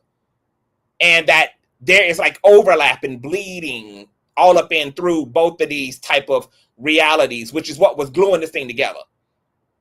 Yeah. So now my question to you as an everyday man, yeah, does this scare you to see kind of what this looks like at this level? So now when you think about like being with a woman, you think about this idea that like, oh, like, I mean, like, do I get to ask a woman to like do shit she may not want to do, but in the name of love, in the name of like, does a woman get to ask me to do? Like, what does, when you go to internalize it as an everyday person, like, what does this make you feel about this type of give and take that typically, traditionally happens in relationships? Do you think that it's not good to do? Is there a place for that? Should people only find themselves with people who want exactly what they want? Do you create space to compromise? Like, what do you think about that? You can try to get with people that want what you want, but remember, what we want changes every day. Sometimes, you know what I mean? What we want sometimes changes. So you will get with somebody that wants what you want, and they want to change, and then you won't be the same thing that they want anymore. So it's not just about us, because sometimes opposites attract. It's not just about the things that you just want. You know what I mean? Sometimes the most obvious, you say, I never thought I'd have been with him. Or you say, damn, I never thought I'd have backed him. You know what I'm saying? So it'd be like that sometimes with us too. You know what I mean? But I just think that it's more of a give and take. You know what I mean? But in every relationship, you would think, I guess you would think that even in a balanced 50-50 relationship that you think everything is 50-50, you would always think that someone leans, like maybe someone has more of the power in the relationship. You know what I'm saying? And this is where certain, like the prosecution side is coming from. Like, he has the power, regardless of whatever Cassie's, whatever. He ultimately has the say so. He ultimately has the power. You know what I'm saying? So what do y'all think about that? Like, in a relationship where even if it's 50-50, does someone have more of the power, or does that power dynamic, usually in a regular relationship, that power dynamic shifts? It toggles. Listen, I might be in the wrong. Now she don't want to give me none. All kind, she locking me out the room. So I'm in the doghouse. So that power struggle is shifting in a regular relationship, but in a dynamic where we talking about people of affluent, you know what I mean? People on that level. What are we doing? This person had, like she says here, he controlled her whole career, her life, the way she dressed, everything. She was super young at that time, and she was really a people pleaser. I'm gonna go into a conversation that is super unpopular, because that's what I do as a commentator. And I'm about to say something that people just don't like. But if we do not deal with it culturally and societally, we're going to continue to have Cassie's emerge and Cassie and Diddy situations. But before I say that, I want to say, I forgot what the hell I was going to say, but this thing. Oh, I was looking in the chat, and I know that some people are saying, like, they keep saying H. The reason why I'm not going to bring her age into this is because we live in a day and age where women over 30 and 40 are doing this for their man. You have a lot of women right now who have an open door policy in their relationship, not because they want it, but because they man do, and they don't want to lose their husbands. So they are accommodating their husbands and their fiancés and their boyfriends' proclivity at all ages. This isn't something that only 18-year-olds do, or 15-year-old teen girls do for their teen boyfriends. Like, this is something that is happening across the board. It transcends age. Secondly, something that is impossible for me to see sometimes when it comes to these, I don't know what to call these type of relationships, like these relationships like Diddy and Cassie, where you have a wealthy person and you have a person who wants to be wealthy. But there seems to never be a conversation separated from all of that. That has to do with like this concept of people being willing to sell their souls. And when do we start to address that? Like, when do we start to teach young boys and young girls never to compromise themselves? Because doing it in the name of money, or in the name of an opportunity, or in the name of a come up is dangerous, it's inappropriate, and you should never set your sale there. And we do not ever have that conversation, ever, never do we have that conversation. We have an issue with the results of shit like that going completely left, but we never address this mentality of people preying on people because of their wealth. And you can hear all of this in Cassie's language. I wanted a career. I thought I was going to be on the up and up. I thought, I was about to have my big moment. And all of this is tied up in Diddy's power, his resource, his access, his fame, his clout. And because that's also informing her personal attraction to him, because all of those components are also personally informing her priority of him, she is now finding herself and choosing to amputate herself in ways that leave her undignified, that leave her feeling ashamed, that leave her feeling dirty. And once again, I'm not going to make this about Cassie being young, because women of all ages are doing this shit. Men of all ages are doing this shit. Like, it ain't tricking if you got it. People are amputating themselves because of what they have set forth as a priority. And I hurt for people like Cassie in that way, because what the fuck is happening within the culture? What the fuck is happening at home? What the fuck is happening in society, that we have literally made people's come up more important than their personal dignity, and putting themselves in situations where they can have personal dignity and pride about themselves. Something is very distorted in the culture that's leading to these like social mutations. And once again, I just feel like we don't have enough conversation around the priority of money, the priority of the bag, the priority of these things. And then we use prioritizing those things to justify undignifying ourselves. And then we get mad and project blame onto the person, rather than to also equally take personal responsibility for a choice we made to bend to the knee in the name of I needed my light bill paid, in the name of I chose to go about trying to fuck my way to the top because that's what it was at the time, and I took my opportunity. But now that I've done grown out of that person, I'm feeling differently about those things.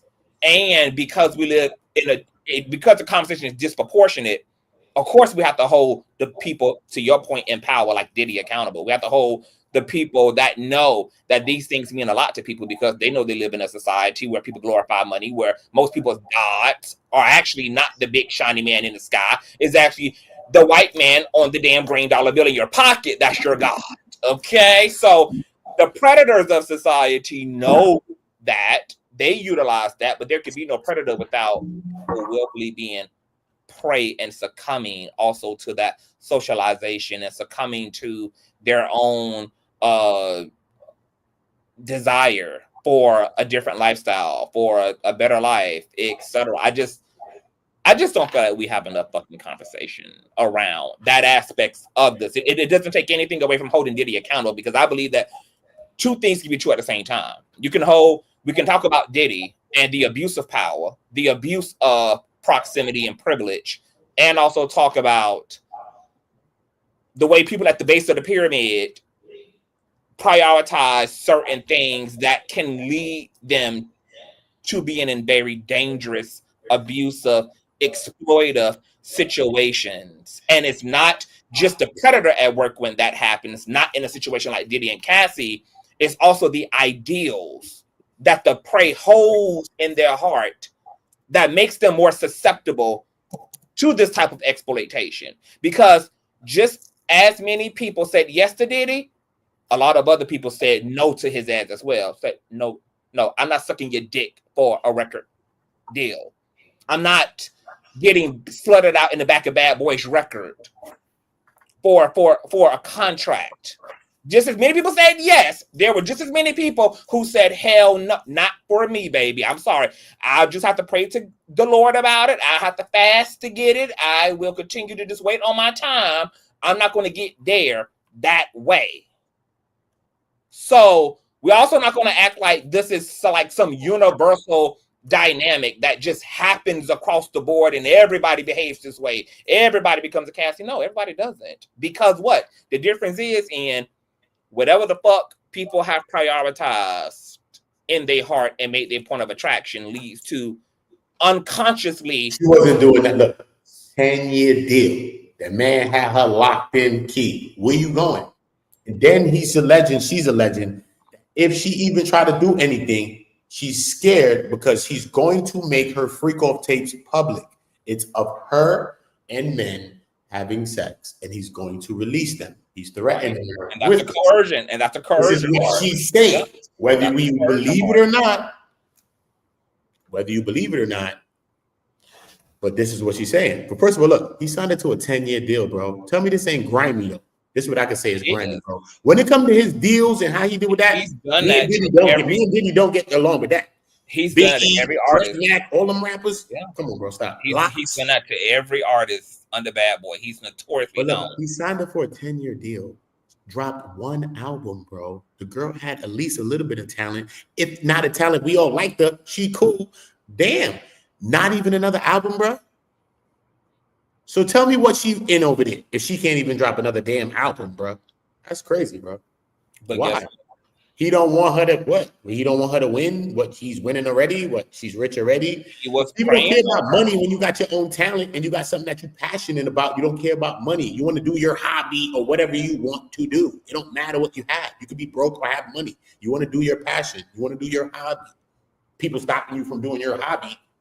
You can't sketch no more. What do you mean I can't sketch? Take away all the paper from you. You can't sketch no more. What? And that was the predatorial strategy. Those things. Allegedly, if you believe that. Yeah, is that I'm going to emancipate you from your talent so that it creates a codependency on me. Because as long as you can be talented, you can create a lane and an independency and have a sense of autonomy that allows you to be like, a powerhouse in and of yourself. So I gotta take that away from you so that it's about me and not about you and you not having the means to liberate yourself. Oh yeah, I get all that. Okay, so let's get back to the notes. Cassie and Stan. So where we left off, he said that Sean controlled the way she dressed, everything. She was pretty young at the time and she was a people pleaser. She said over time, Combs used blackmail materials. These blackmail materials are the videos. She said over time, he used blackmail materials over my head and said that it would be public. She felt that he would release them. It was always in the back of her mind that he would hurt her if he if she said no, she went against things and things like that. Sean is a very polarizing character and she didn't know what will happen if she said no. So she said she usually tried to keep it light and, just say yes to shit, or just go with the flow of shit, because when his mood change, that could mean a whole day is different. That could be a bad day for her. You know what I mean? Like then she said at one point, she said, when his mood, they're like, what do you mean when his mood changes? Like, what are you saying? Like he's changing. She said like his eyes turn black and he's like not the man that I fell in love with, bro. Like he's not that person. This is what she's alleging. His real self. You know what I'm saying? Whether you believe it or not, but this is what she's alleging. So she says, in December 2023, They said, what did you provide to the government? She said, I gave them a broken electronics because she kept them the phone, the broken computers and stuff. That's where they was able to extract some of the pictures and different evidences that they brought up in the courtroom for us to see today. They took it from her computers or her broken devices that she had. Even though he would break them or they would be broken or however they broke, she would keep them. You know what I'm saying? So she kept all her devices. You know what I'm saying? So she said that she gave him the electronics. She's shown a drive, a flash drive. She's shown a drive that has evidence from electronics. Then they go into the evidence, the numbers of the evidences, B101 through 12, B201 through 209, B301 through 13, whatever. And it says her and then they show a picture now. And they show a picture of her and a white girl named Kerry Morgan. Kerry Morgan was like her best friend around this time, maybe around, you know what I mean? So they're going back into the times of like 2002, 2004, and all types of stuff like that. They show her in a picture of her best friend. At the time, she was a model, and she looked so young. She's with the girl like that. And they smiling, her nose is big. It looked like her nose ain't even done nothing. She just looked young, bro, I swear. She's like 9, she's a kid. She said she was a model at that time. She wasn't really doing music, but recorded a couple of songs, and she signed a deal with Bad Boy 2006. A little while after this time, she ended up signing the deal. Before she met Sean, she just knew that he was just this larger than life character and music, and people wanted to be around him and all these things. And she signed a 10-album deal in 2026. The album was released. Then they show a couple of more evidences, side-by-side pictures come on the screen. Boom. So we're looking at a screen like this. If you're in an overflow room, you're looking at a screen like this. This is like a big television like this. If you're in a room, you're in a room. And then, but usually they had it big, but now they have it like so small on the side. So they'll bring up the evidence, like where this black side is. They'll bring up the evidence on that side. So we're watching it. We go run to the TV, go see what the hell going on type shit. Feel me? So side-by-side pictures come up. One is with her and Puff. Her and Puff is together. Boom. The next picture is with Kim looking like this, like they at like some event. And Kim is like this, like she's talking to somebody over here. And Cassie and Puff is in the middle of Cassie. And then I think Sherry Dennis or somebody is as well as in the picture as well. So they bring up those pictures. They're talking about those. She said they hung around. They said, so after the freakos and stuff like that, like, so now they going into, how did you hang around them or stuff like that? She said, no, we hung around the same circles, really. So this is how she would see him, like once every couple of months, she would see him because they hang around the same people. And when they would go out, she would sometimes see him or whatever. Then they show a pic of Cassie Combs, Kerry Morgan, her best friend, on a trip to Las Vegas, which was for her birthday. You see them all like laying in, and another girl, they all laying in like in a bed, and they all like smiling and stuff, laying in a bed in a hotel in Las Vegas. He said in Las Vegas that time, early in the morning, is the first time in the bathroom of his suite. Early in the morning, he kissed her. And she cried and she ran off because she was a new artist. And she didn't know the lay of the land and never had an executive approach her in that way. She went back to her room and told Kerry, her best friend, but didn't want to kiss him. She said, did you want to kiss Sean on your birthday? She said, nah, I didn't want to kiss him on my 21st birthday. Didn't want to. That's what she says. She says, so when they got back to New York, she went to see Diddy a handful of times. They went into one instance at the Trump Columbus Circle in New York City. He said, what happened at the meeting is that she was introduced to oral. And he taught her how. She said, he first gave her oral and she didn't return the favor. And Puff told her about it and made her feel bad. And when she did this, she had a boyfriend. She wanted to be around Puff because he was a larger than life person. She met him in Miami to spend a weekend and came up with she went to meet him one time in Miami, but it wasn't like no party. But he said, we're gonna put up a flyer, you're gonna perform or something like that, make a thing of it. I don't know if it ever transpired, but this was allegedly what they were supposed to do. Who made the flyer? They asking all these questions about this flyer, this party. Who went with y'all on a trip, whatever the case. Who's there? They going to Kerry Morgan, her best friend, and Dallas Austin, the producer from Atlanta. Who's that? Chili boyfriend, baby father or something? Mm-hmm. All right. He rented a boat and they were intimate. He said they were drinking early, and then later the day she took a blue dolphin ecstasy, and Diddy gave her the ecstasy. Before she took the ecstasy, one time she had took ecstasy inadvertently one time. I think she was out with people. They said, have you taken ecstasy before? She said, yeah, one time I think she drank someone's Gatorade or something, and I think it had MDMA or something in it, and she was whatever. So she said she took it, and she said she was feeling euphoric and mentioned something called rolling. She said she was rolling. She said, what do you mean by rolling? She said, like when you're like really high, they call that rolling. You know what I'm saying? And she said, when you get really high. They show the boat. They show the photo, 2 photos from the boat come up side by side. One photo is both photos. Cassie's in her white robe on the boat deck on the couch. There's a couch on the boat deck, like you know what I mean, like a sofa on the boat deck. Mm-hmm. He's on there like laying on the couch, and then but Diddy standing up. He has a t-shirt. He has underwears on in his pictures, in both the pictures. He has t-shirt and underwears on, and she has a robe on, and she did like this, laughing or whatever. Mm-hmm. After the boat, she said she knew that after this boat trip, she said she knew that she was becoming one of Sean's girlfriends. This was not public for many years. She said, you becoming one of his girlfriends. She said, she knew he had many women and stuff like that. Yeah. But they were spending a lot of time together, long time, personal time as well. They were seeing each other every day. They would talk all the time, or text at least throughout the whole day, or text her. So it was getting a little bit more closer. You know what I mean? She said it wasn't public for many years. He didn't want to make it public because, one, she was his artist, and then he was still publicly in a relationship with Kim and his family, of course. She said his family. She said his family, though. Okay, so Kim knew too. Kim knew privately that this was going on. Not sure. Okay. Right?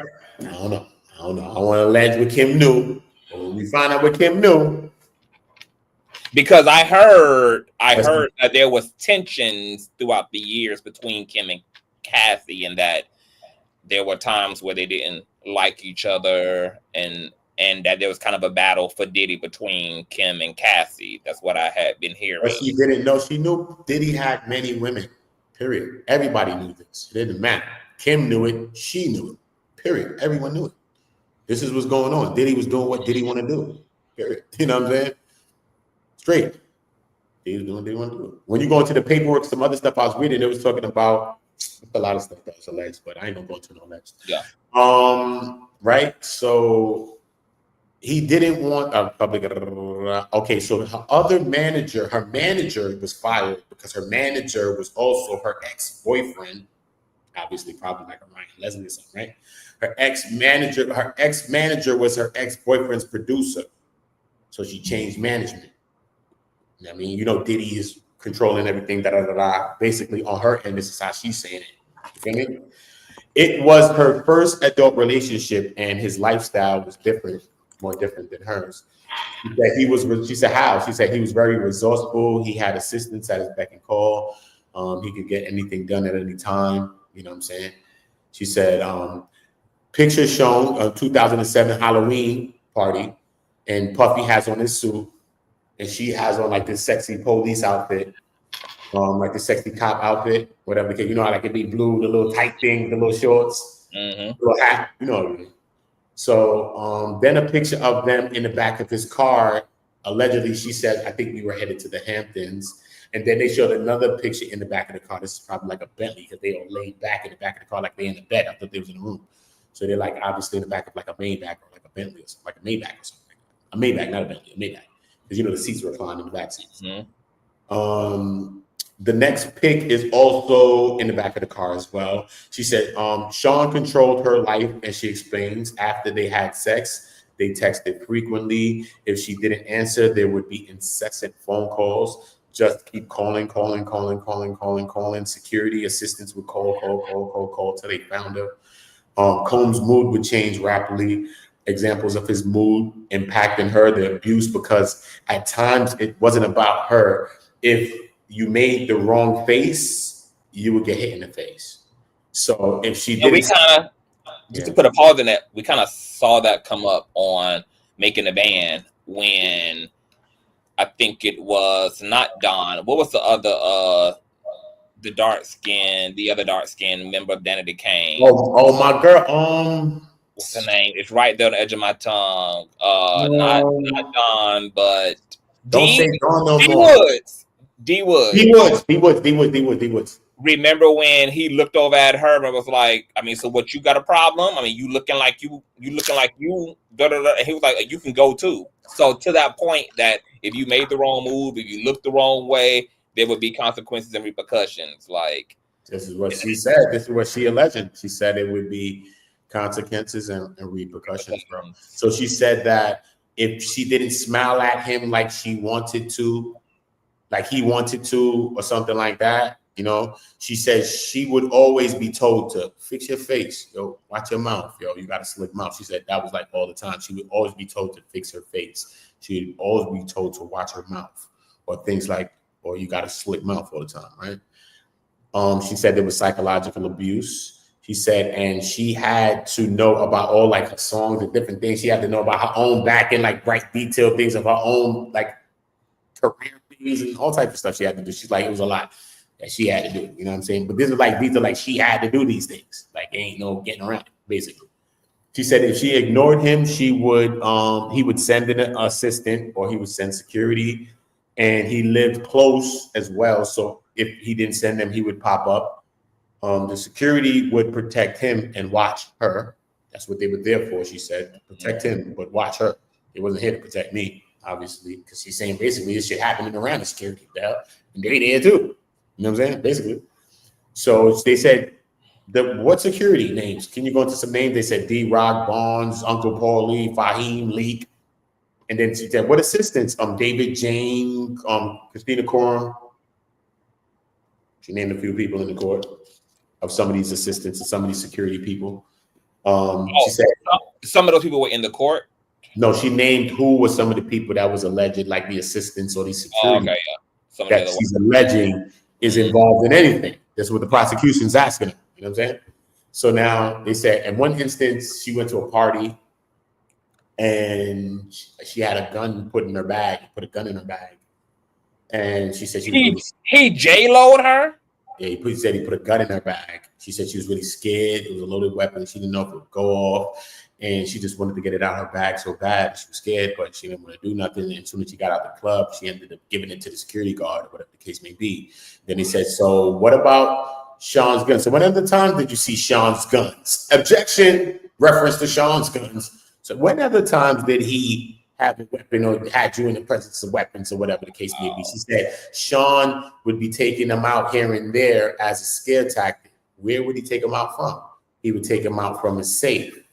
Okay. Sean mentioned voyeurism. Okay. So what did he describe it as?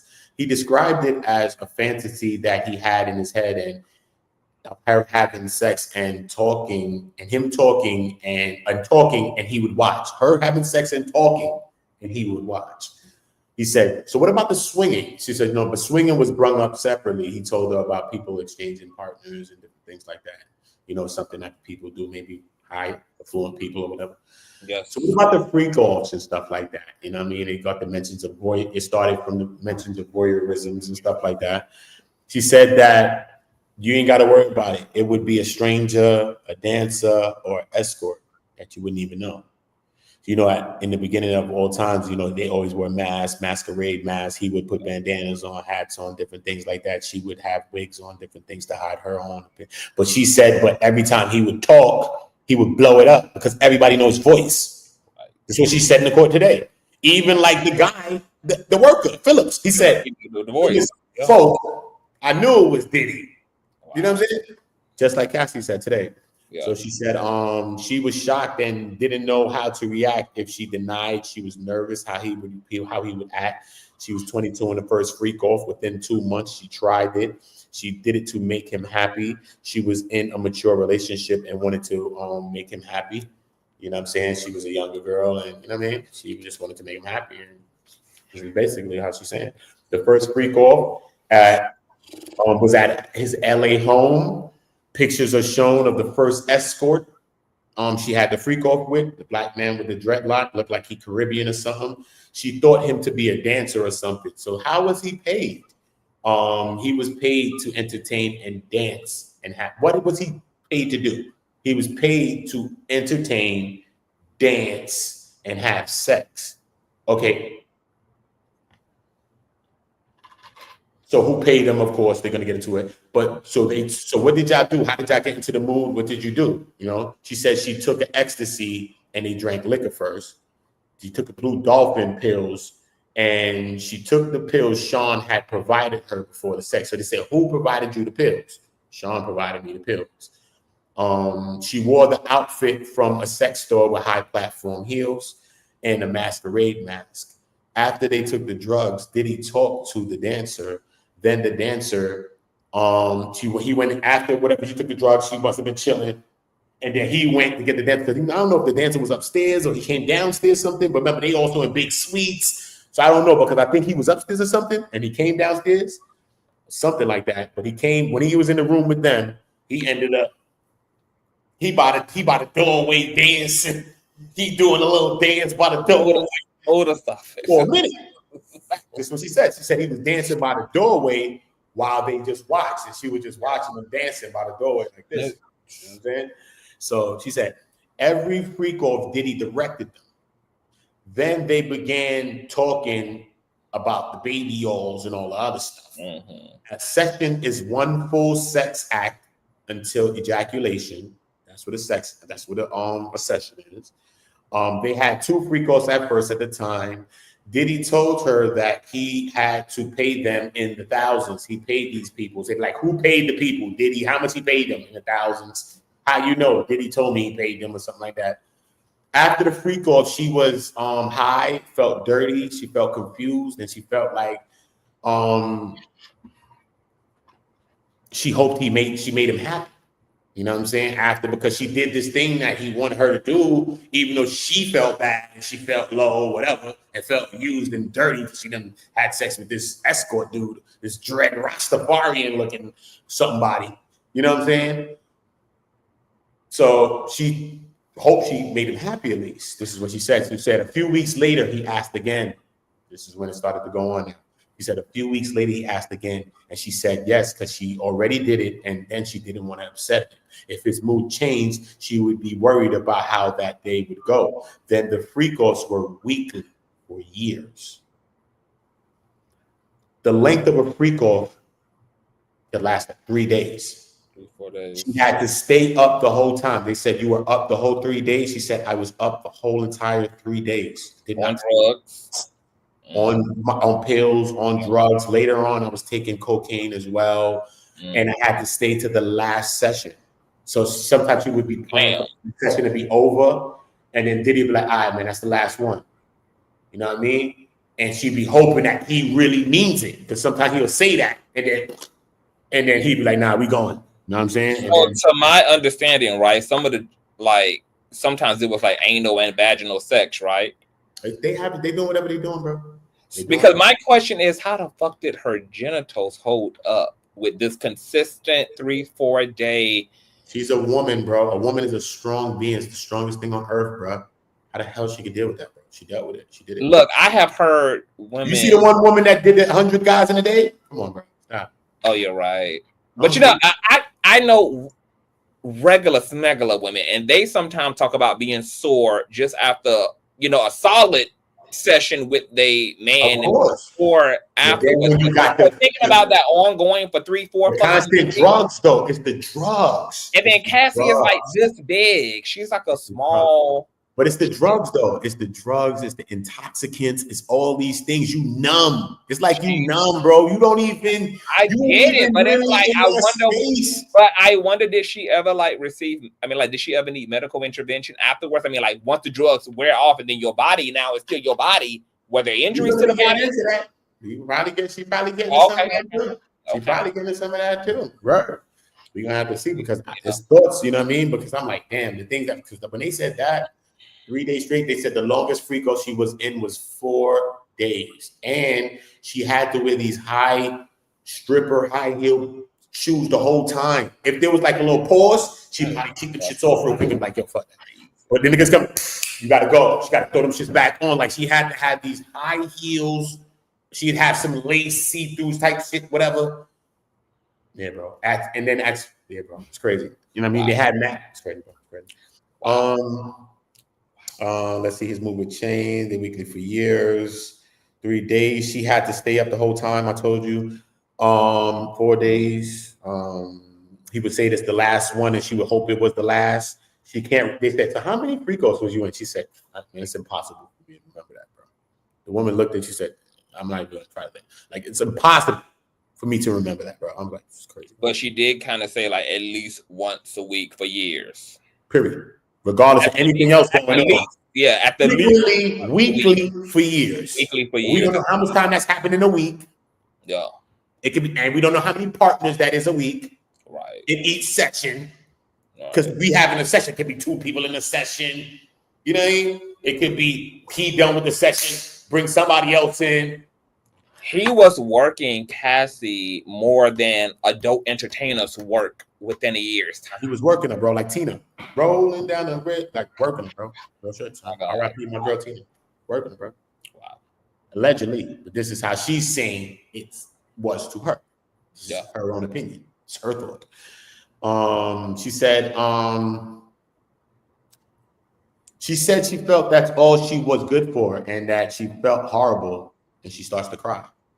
She starts crying in the court. She said she felt like that's the only thing that she was good for because this is all she wanted to do. Like he wanted to do, bro. Like she wanted to just have sex with him, bro. Like he'd be like, was objectifying the fuck out of her. You'd like to call somebody up. You want to have sex with me? Call somebody up then. Call that nigga. Call one of them peoples. And she'd be calling under her alias Jackie Star. And she wanted intimacy with him, and he was like wanting her to be intimate with other people. Yeah, so if she really wanted him, she would probably have to set up a thing. I'm saying, so it becomes this kind of thing too as well now. When you want your man or your girl, your man or something, they telling you not. You got to get shorty if you want this. Go get your homegirl again.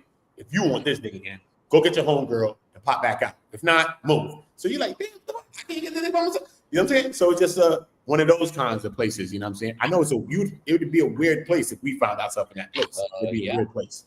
You know what I mean? Shout out to my baby of a star for the we can't do our thing too. Like the fuck? Why can't we do us? You know what I'm saying?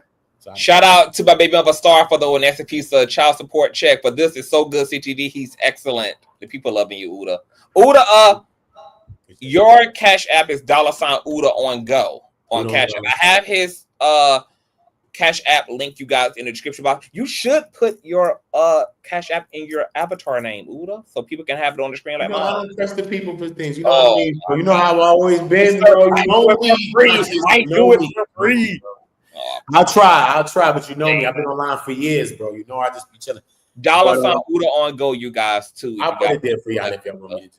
It's linked in the description box as well, you guys. Or you can put it in the chat and I can put it on the screen. But Tito, right? So, yeah, Oota on go, my name. That's all it is. Everything Oota on go. My Instagram, everything. Y'all want to message me? That's how y'all get in contact with me. You message me on Instagram, Oota on go. Yeah, you know what I mean? If y'all got questions, if I need my help on something, you know, I'll try to help y'all if I can. So we know that Cassie going to be there all week, but I wonder if any questions around STIs, STDs is going to come up since we know that Diddy has certain health complications. This is why he was arguing he wanted to be on house arrest because he needed access to his doctor. And then leading up to that, there was speculation and apparently allegations that he had herpes or that he had something incurable. And I think maybe in some of these civil lawsuits, it had been mentioned that somebody had contracted disease from John. Now, you did say that apparently his medical bag was seized, but it had arsenal. It was full of drugs. Oh, full of drugs in the medical bag. It was medicine. So they made reference to the guns found in his house, and the medical bag was full of drugs, though. So it was no medicine. Medicine was drugs, actually. So this is what the prosecution basically is alleging. Feel me? Or he had a bag full of drugs. Some pouch called medicine bag, with an X on it, some med bag. With the pink cocaine, because remember, they also found some drugs in it, though. You know what I'm saying? They also found pink cocaine on him when they went to arrest him for the indictment. He was high on pink cocaine then. Nasty. Yeah. Nasty. Okay, continue on. Where we at? 4 days in the longest. When she started to cry, she said when he was angry, he would be violent and his look would change over. She said, what do you mean by his look would change over? His eyes would become black, and then he wasn't the man that she fell in love with no more. The only moment in the freak off she felt good was the alone time, the one-on-one time that she got to spend with him, and she starts to cry a lot when she says this. Now she cries. She said, and she starts crying. Like, for real. She said, like, it's like, so what, did you have anything that you enjoyed about these freak offs? She said, the only moments that I enjoyed in the freak off was the alone time that I got to spend with Sean. That's all I wanted, just the one-on-one time with, bro. You know what I'm saying? And she starts crying, shit, breaking niggas' hearts in the bro. I'm in there like this. It's crazy, bro. You know what I mean, bro? Yeah, bro. Nasty work, bro. Even if you broke a heart, you gonna be in there with your heart broke like this. So you know what I mean? This is breaking both sides. If you was a victim of this will break your heart. Even if you was domestically violent, which we don't need to be, y'all. Even if you were, it'll break your heart too. It'll break your heart. It'll break your heart, man. Wow. And she's pregnant, visibly pregnant. She's holding on the belly. At times, she's getting stressed. You know what I'm saying? So she's doing all these motions with the belly because her belly's big, bro. She looks like she's about to pop, like right now. She is about to pop. That's why they rushed her ass in there for that testimony. She's like this, pushing down on the belly, bro. Wow. So it's a lot to see. Yeah. So what the jury is sitting there like this. Then they hear about, I didn't want all that urine. I mean, like I was choking on the urine and stuff. You know what I'm saying? One day, bro, we're gonna get through it, bro. It's massive. Yeah. Because it gets really interesting. It's crazy. But where is that though? We in Albuquerque. You ever seen Bugs Bunny say, where we at? We in Albuquerque right now. Now, did any of his kids leave again, or was everybody around when this all started playing out for Cassie on the stand? Oh no! Remember when before? No, they stayed this time. That was the reference. Right. That was a key highlight today, from my perspective. Was that somebody in the courtroom had brought up something to me. Somebody that worked at the court as well had brought up something to me that they felt Cassie made a mistake, and I was like, "What mistake do you think she made?" And she said, no, because when she's saying this stuff about the drug taking, I think in one instance or so, I don't know if she referenced it in multiple instances. I got to go back to my notes. I'm going to get the transcripts and read that. But she said she was saying that when I took the drugs, she's supposed to say when he gave me the drugs. This is what the person in the quote. That's what. Remember, this is what I was mentioning. This is what I was mentioning to you is that like her language around this is kind of incongruent with, I'm sure, the direction prosecution wants to go in. Like when she's saying, I did it because I loved him. That's not coercion. When she's saying, you know, I just wanted to make him happy. I wanted to be alone with him. I enjoyed when it was just he and I. This is stuff that can have an interest in. It can just, for a jury that has to decide between who's who in the situation, that weakens the sentiments. But I do appreciate Cassie for being honest. Like it seems like more so than trying to give prosecution what they want, she's being true to herself, you know, because she is in a position to make it easy to be like, no, all this shit was coercion. I was blackmailed. He had all this evidence, but she's talking in a full context. Like, yeah, there were times where I was manipulated. There were things being hung over my head, but I was also personally in this shit too. Like I loved him. I wanted to be with him, and he was menacing, etc. But it's interesting to have all that playing out. It's crazy, actually. Where we at? We on. Okay, she brought up stopping the freak offs. She did it lightly though. She said because she didn't want anything bad to happen, and he could be violent. So she didn't want him to leave her as well because she loved him. Because she's in this place of he has all these women. If I don't do what he wants me to do as well, then he's gonna make these other women, right? But then, like, so she's in this weird place, you know what I'm saying? Between if she don't, maybe he's gonna leave her. She loves him. She don't want to make him mad. She's scared. He's violent. So she's in between. Like you can imagine where her mind is. You know what I'm saying? Her mind is in between mad spaces, bro. It is like all over the place. Just the way she's speaking about it. Her mind is like was pretty twisted. You know. She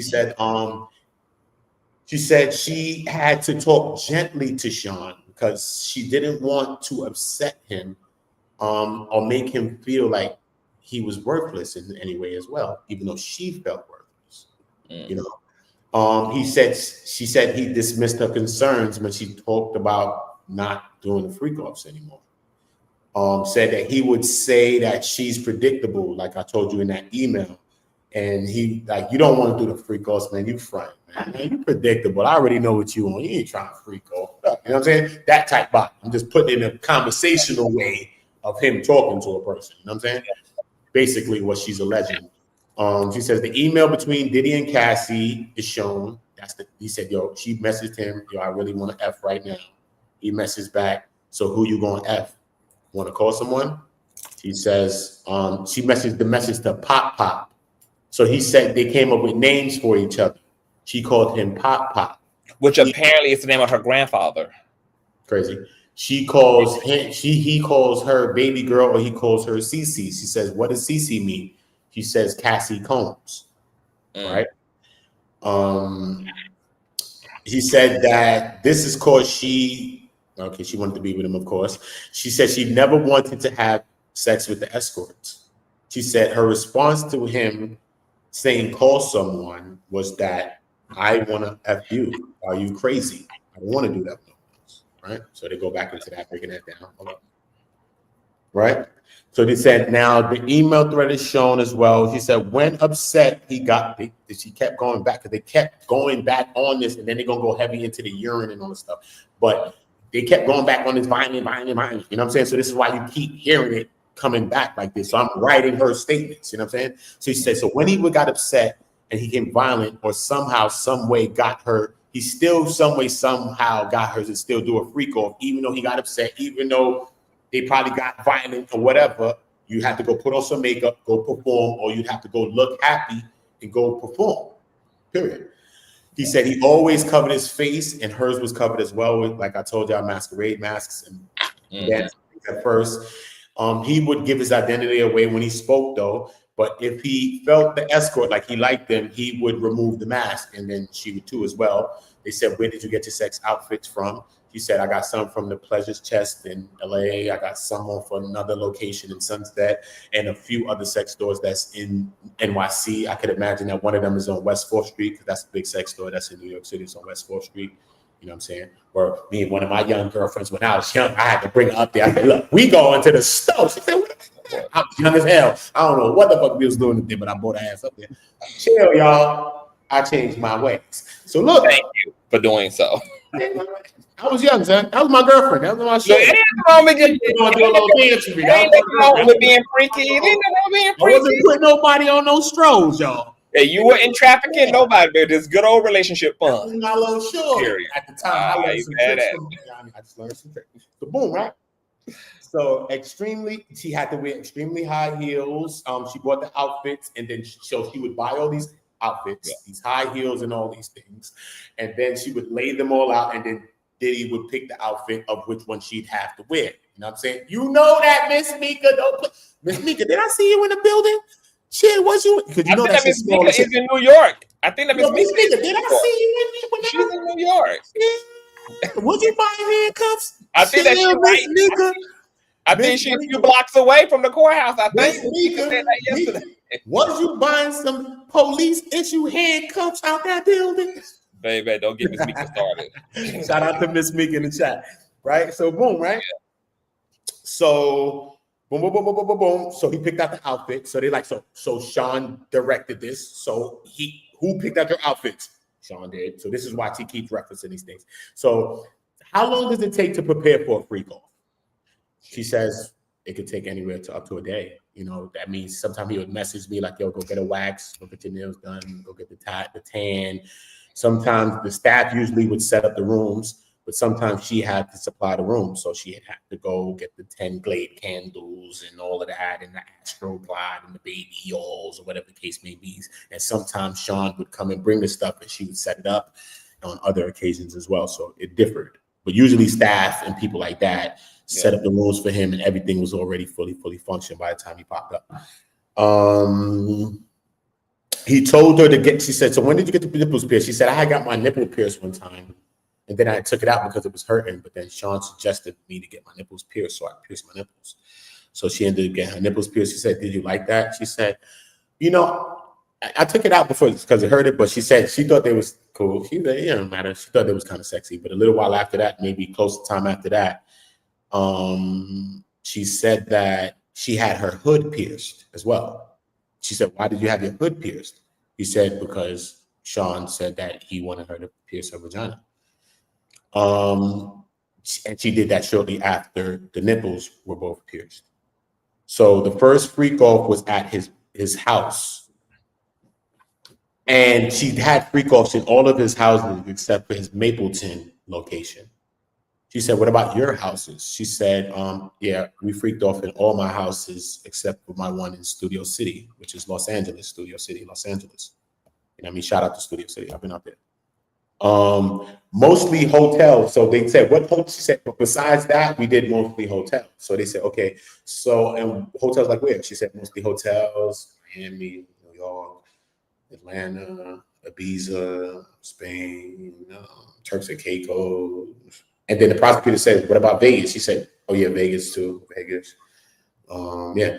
So she said, so what about hotels in New York? She says, the London, the Trump, the Mercy, Intercontinental, basically every hotel in New York. Everyone. So it doesn't even matter.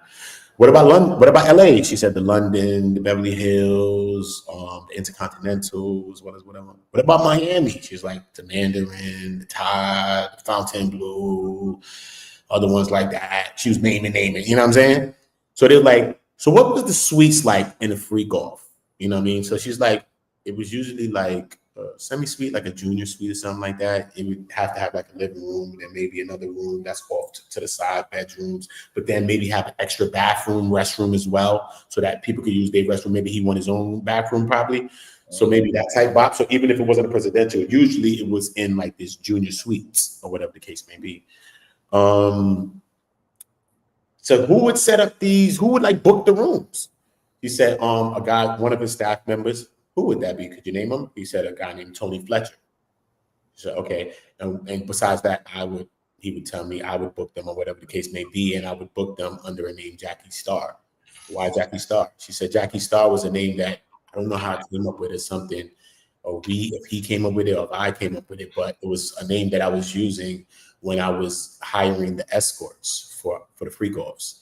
So she ended up using that same name to book the hotel rooms. And then she also used names like Frank Black, Danielle, Frank White as well for the King of New York. That's Biggie's nickname too. This nigga ain't shit. Yo, bro. Biggie nickname, bro. Anyway, so boom, right?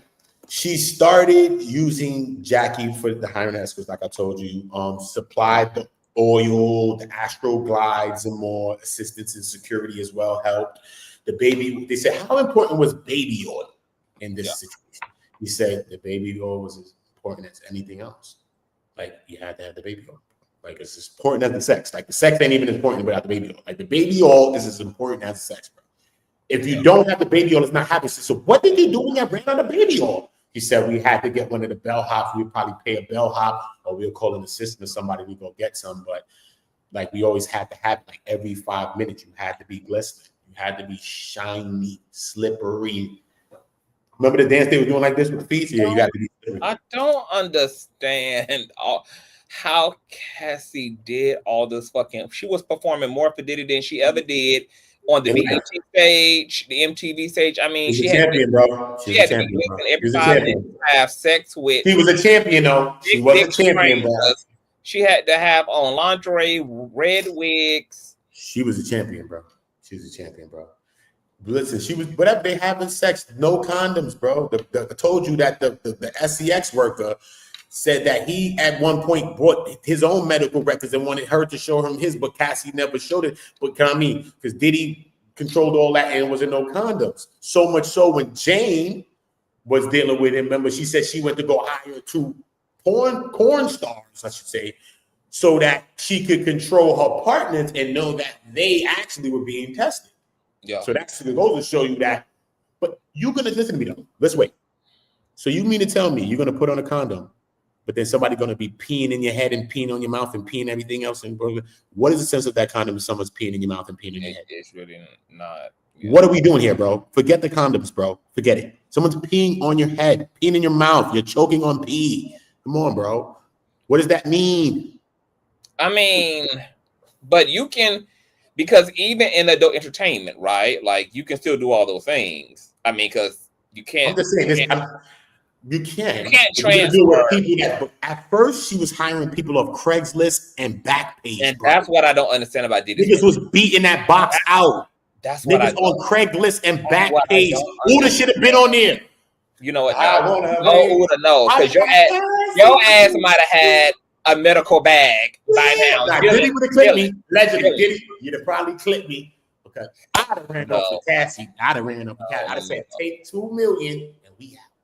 But what I'm trying to understand, like, what could have been his mentality? Because this was also a woman he was having sex with. So what was the attitude around, like, we're just gonna be pulling random ass niggas off of the streets and not get tested, not know what the fuck coming through the door? To the other victim's point, I can understand like why she was intentionally trying to at least find people who did it professionally, because they had more of an incentive to be STD, STI free as a result of being professionals. But what, like, so this makes me believe that Diddy definitely more than likely is carrying something. He's carrying, I mean, because how could he not? And then if that's the case, how can Cassie not be possibly carrying? God knows what. I don't want to think about that. I don't want to think about that. Look, you're not here to have, you're not here to indulge in your fantasy about, you're not here to uphold your fantasy about Cassie, okay? I ain't going there, y'all. Talk about it when I'm going. I ain't going. Look, they didn't went there. They going there in this case. I wonder if that's going to come up. Like, do you think that's going to come up? I don't know. I want to get the details more of what's going on, but I want to know what's going on, because cross-examination is going to be tomorrow. So I want to know how the defense is going to be coming at her, and they're going to push hard. Is he going to send Brian Steele at him, or is he going to send this guy? Don't send this guy Donaldson. He has to send Steele. Steele's going to make his appearance again. He has to. You cannot send. He could send one of the women. He could send a woman at her to speak to her too as well. So I'm trying to see, because he got a team. Brian Steele is the best though, bro. But his women lawyers are good too. So is he going to have a woman, maybe from a woman to a woman perspective? I think that may be better than maybe a man. But if it is going to be a man, it should be Brian Steele. If not, me personally, I'd put a woman on her. I'd make a woman attorney speak to her. Because from a woman to a woman, it won't seem as oppressed, even if a woman, you know what I mean? As a man, it'd be better received. Yeah, it'd be better received. Yeah, by the jury. I think a woman talking to her and grilling her maybe would look better. You know what I'm saying? Absolutely. I want to answer finally me Lulu question. I don't think there's going to be any impact, because the trainer was training her while Diddy and Cassie was together. I mean, he pretty much was her knight in shining. That's his, bro. Really. So he knows all this shit. He ain't hearing nothing that, like, ain't nothing new to him in this whole situation. So I don't think there's going to be any impact. I think he's probably just mad as hell having to be a part of it. Yeah, what this man did to his wife and the mother of his children. But you know, I don't think, you know, outside of that, there's probably really no impact. I think they're going strong. I think they good, man. You know what I'm saying? She's her third child, so they definitely going strong as fuck. You're right, man. They're going good, man. She looked happy. I'm not saying she's happy, but when she came in the court first, she was looking all right. She looks nice. You know, and that also comes with being some sort of happy, because you know when she's pregnant, her face is real full. She's looking good. Don't look like she's as stressed. You know what I'm saying? Yeah. So that was just my take. See, everybody I've seen it was like, no, son, she looked beautiful. Son. Oh, she looked bad, beautiful. You know what I'm saying? Right. So I feel like she's in a good space over there. I know that this trial is probably a bad space, but maybe in her family space, I think she's probably doing pretty good. Yeah. Better than before, maybe. So he liked it glistening. Every 5 minutes you had to oil up. If you were too dry, I told you to tell you you're too dry, you need to oil it up. Squeeze the oil. One situation, they had a blow-up bed, a blow-up pool in the middle of a hotel room, and they filled it with baby oil and Astroglide. Okay. In the middle of the hotel room, she's like, I felt like it was so stupid, and we was just messing up these rooms. Like, these rooms were so damaged. There was baby oil everywhere, all over the walls, on the door handles. Everywhere. She said at some point she had to go get linen. She would bring linens and cover up the furniture and stuff, so she wouldn't like lessen the damage. I don't know if you know this, but an earlier report, some of the hotels that him and Cassie would frequent, the hotels would literally have them assigned to a room because this is spelled wrong in here. This is spelled. Oh, it's only one O, right? OOTAONGO. Yeah, 102. A and O. That's why I told you to put the shit in the damn. Hold on. Let me. In the chat? In my shit? I can't change that though. I can't change that, right? I can't change that. I gotta get out to change that, don't I? So it's Oota 0. But don't I gotta get out to change that? Huh? Don't I gotta get out to change my name? No. Actually, I can do it for you on my end, but it's Oota. Yeah, it's Oota Ongo, right? Yeah, Oota Ongo. TAO. Okay. I'll edit the name right here. Oh shit, I'm slow. Yeah. My bad, y'all. I ain't been on this shit in a minute, bro. My bad. I'm slow. I'm mad. Did you want me to do it for you? I mean, I'm doing it right now. My bad. I'm slow. I was looking for the button too. I don't forgot about this shit. Hold up. So in earlier reports, yeah, like some of the hotels had reported that they would actually just assign him a particular suite at their hotel because of the way they would leave the rooms. They just go ahead and gave them like their own designated suite so that this could be the room. Y'all can bust down and do whatever the fuck weird shit y'all doing up in there. And that could be the Diddy space they had on fucking reserve. Crazy. They had a blow-up pool filled with Astroglide and baby oil in it. And she said she got in it with her outfit and her heels and everything. She said the sheets was oily. They be oiled up. Like oil was always everywhere. Like the hotel rooms was destroyed. Basically, the prices was like so high that it was like renovating a whole new room or something like that, bro. This is how high the prices to the damage. That's why they made them niggas go ahead and buy the fucking room out. Yeah, because they're like, oh, this yours, nigga. This yours, nigga. This y'all's. That's how serious it was. She also says that. Hold up. Where I'm at, she didn't do it because in the room making a mess. Oh yeah, they're making a mess and all. She didn't want to do it because it was making a mess and all this other shit. And she said if she didn't get in the pool of baby oil, it would be bad. She said, "What do you mean bad? If Sean wanted it to happen, it would happen." Period.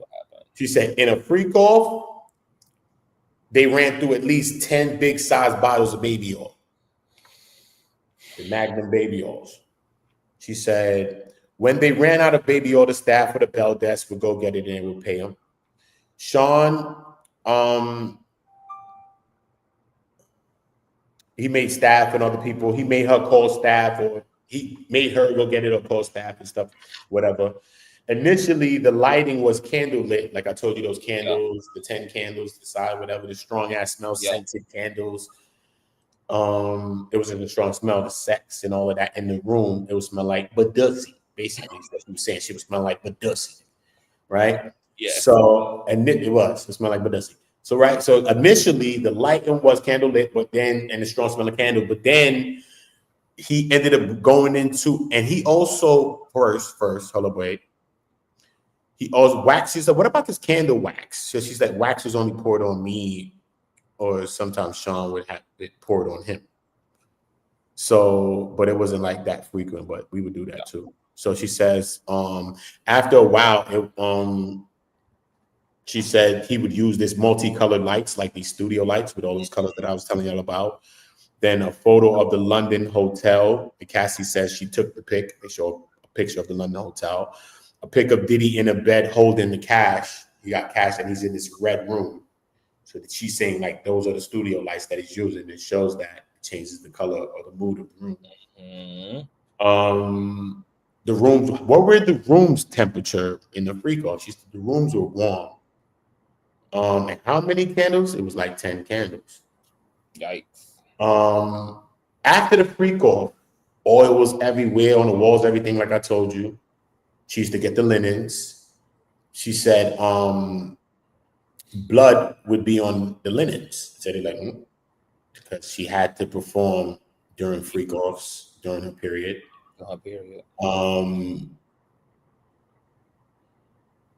And then he went into the urination, how the linens got the urination that I was telling y'all about. She said it was a turn on for him to urinate on her. So he did it because it just turned him on. Not because she never liked it. Yeah. He did it because it turned him on. And he made the dude do it to her, and they did it together on her because it turned him on, not because it turned her on. So people online say, she asked for it. Bro, I never turned her on, bro. She did what he wanted him to do. She asked for it due to pleasing him and making him quote unquote happy. Okay. So she said, she said she didn't like it and she felt disgusting and she hated it. She said, I choked one time. She said, I choked. She said, I was laying on the floor in a position that I couldn't get out of. I'm like, what does that mean? Sounds like she was lodged possibly in between like the bed and a wall. She was lodged in. She said she was in a position that she could not get out of. So that's just had my mind running because she didn't specify on that. Yeah, she probably was lodged in the bed and a wall, and the guy was urinating all. And she said she would put her hand to block the urine. Mm-hmm. And sometimes Diddy would see that and be like, all right, cool enough, yo, chill. You know what I'm saying?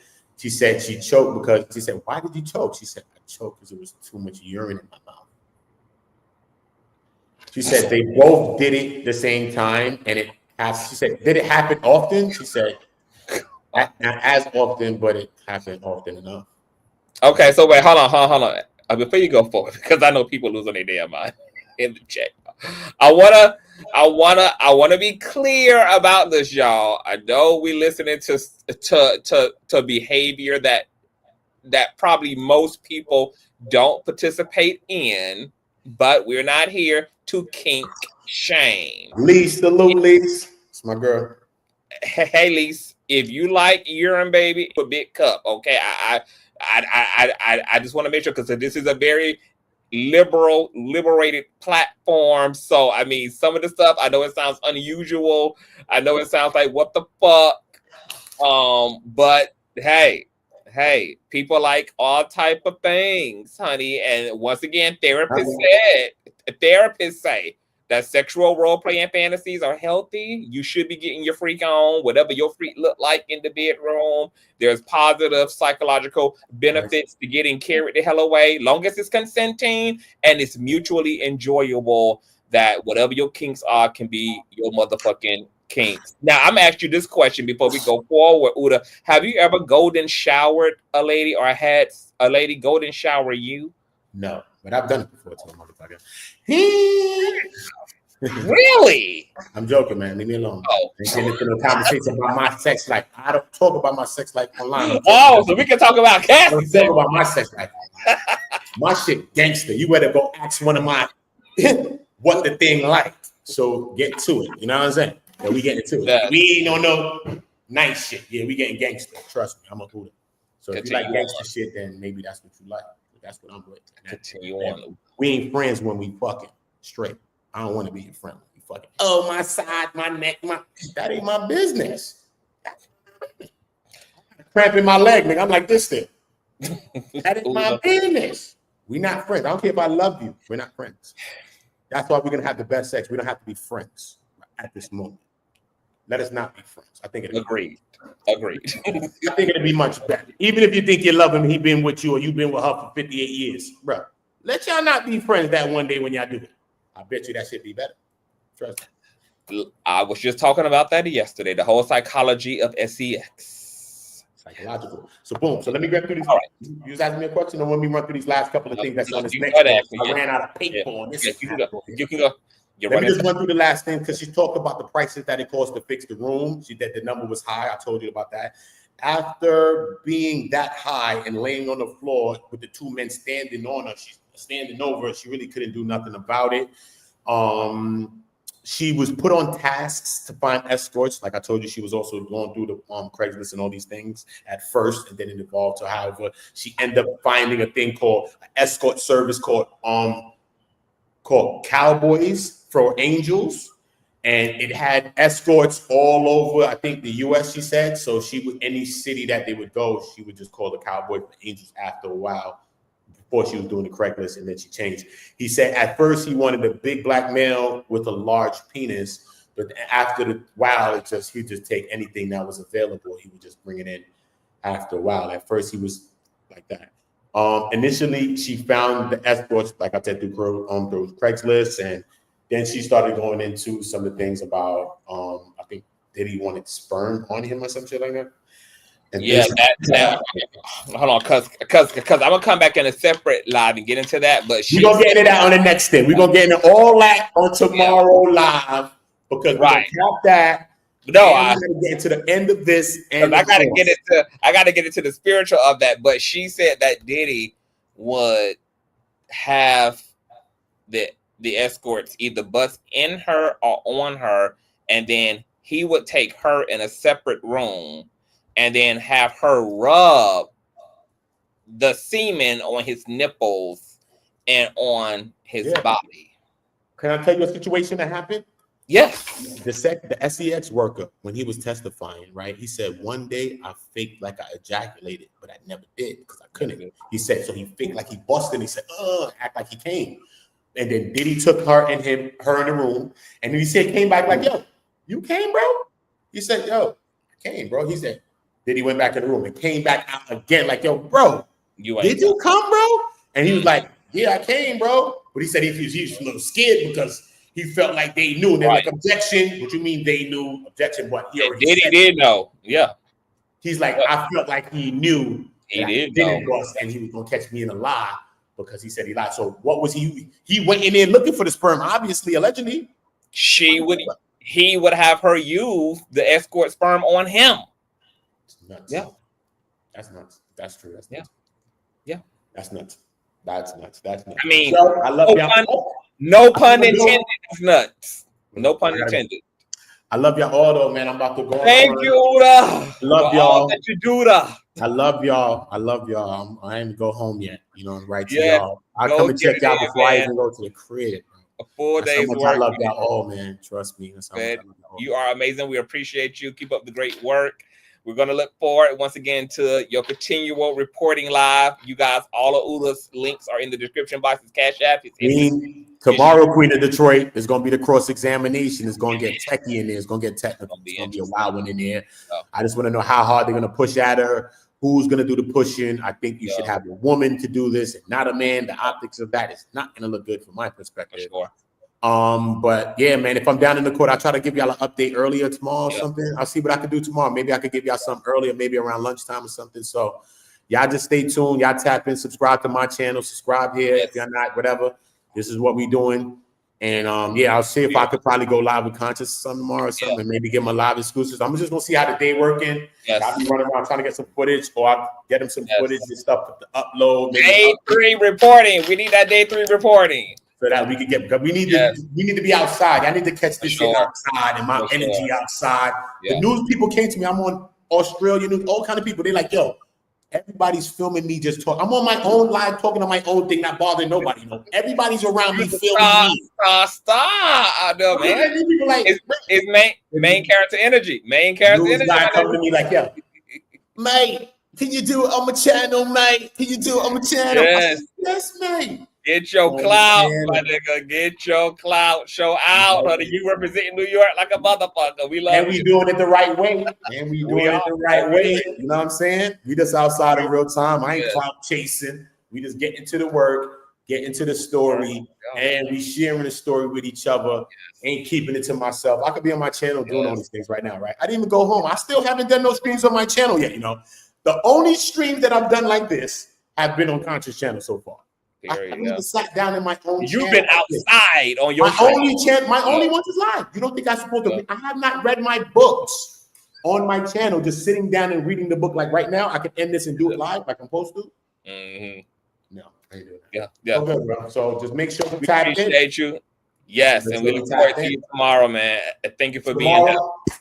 Yes. Oota on go. Oota on go, y'all. Period. Oota on go, y'all. I love y'all all. Salute to everybody. I appreciate y'all all. I will be back tomorrow, and God willing, God great for all of us. And yeah, we're gonna get to this, and it's gonna be something. So trust me. Make sure that y'all notified whenever he put up that little thumbnail, whatever. Just be notified because it'll be up by the night. It'll be up by the night. Yeah. I think I'm gonna give him something in the afternoon so that he can get some good. You know what I'm saying? Okay, so cool. Yeah, just let me know. Let me know. I'm on standby. Oota. All right, Oota. Yeah, be safe, man. That was Oota, you guys. Make sure that you guys get into Oota. Once again, all information. Do you guys want to come back? Man, this was a unload, man. Oota knows how to Oota. You guys know I was going to kind of get into some of the ritualistic magic shit. If you guys want to do a panel and come up here and share your thoughts so far about what's going on, this dynamic with Cassie, how y'all feel. I don't know. There's some people who feel like baby Cassie wanted this. She ain't no victim. There's people who she's definitely victim. There's people feel she's a hybrid. Do you guys want to sound off? Do you guys need that? Do you guys want that? We can return and get into that if you guys are interested in that. But you guys got to sound off in the chat to let me know if y'all want to pull up. If not, all his channel information is in the description box. You guys check the description box. All of his information is there. It's Oota on Go, spelled just how it is here in the title. Oota on Go. Do you guys want the after show so you guys can come up and sound off what y'all want to do? What you want to do? What you want to do? I think I got a little bit more in me to give. Man, this trial, we're only 2 days in. This trial it's a lot. It's a lot of moving motherfucking parts. It's a lot. Oh, Oota is that nigga. Super charismatic, out of New York. Y'all know how the New Yorkers give it up, man. Main character energy all motherfucking day. All right. Well, keep your notifications set. Let me get some fuel in me. I need to put something in my body, child. Can we do an afternoon chat tomorrow before Oota? You know, we could, but you know, I'm a moody creator. I don't know. I might need to get it over with now because I don't feel the same every day. And then we got a lot of other shit to catch up on. So I'm thinking I can come back and do that conversation tonight, and then we can get into tutorial lanes and all that tomorrow, and also get into DDG and Haley shit. It's a lot of shit going on, y'all. It's a lot going on. It's a lot going on. It's a lot going on, girl.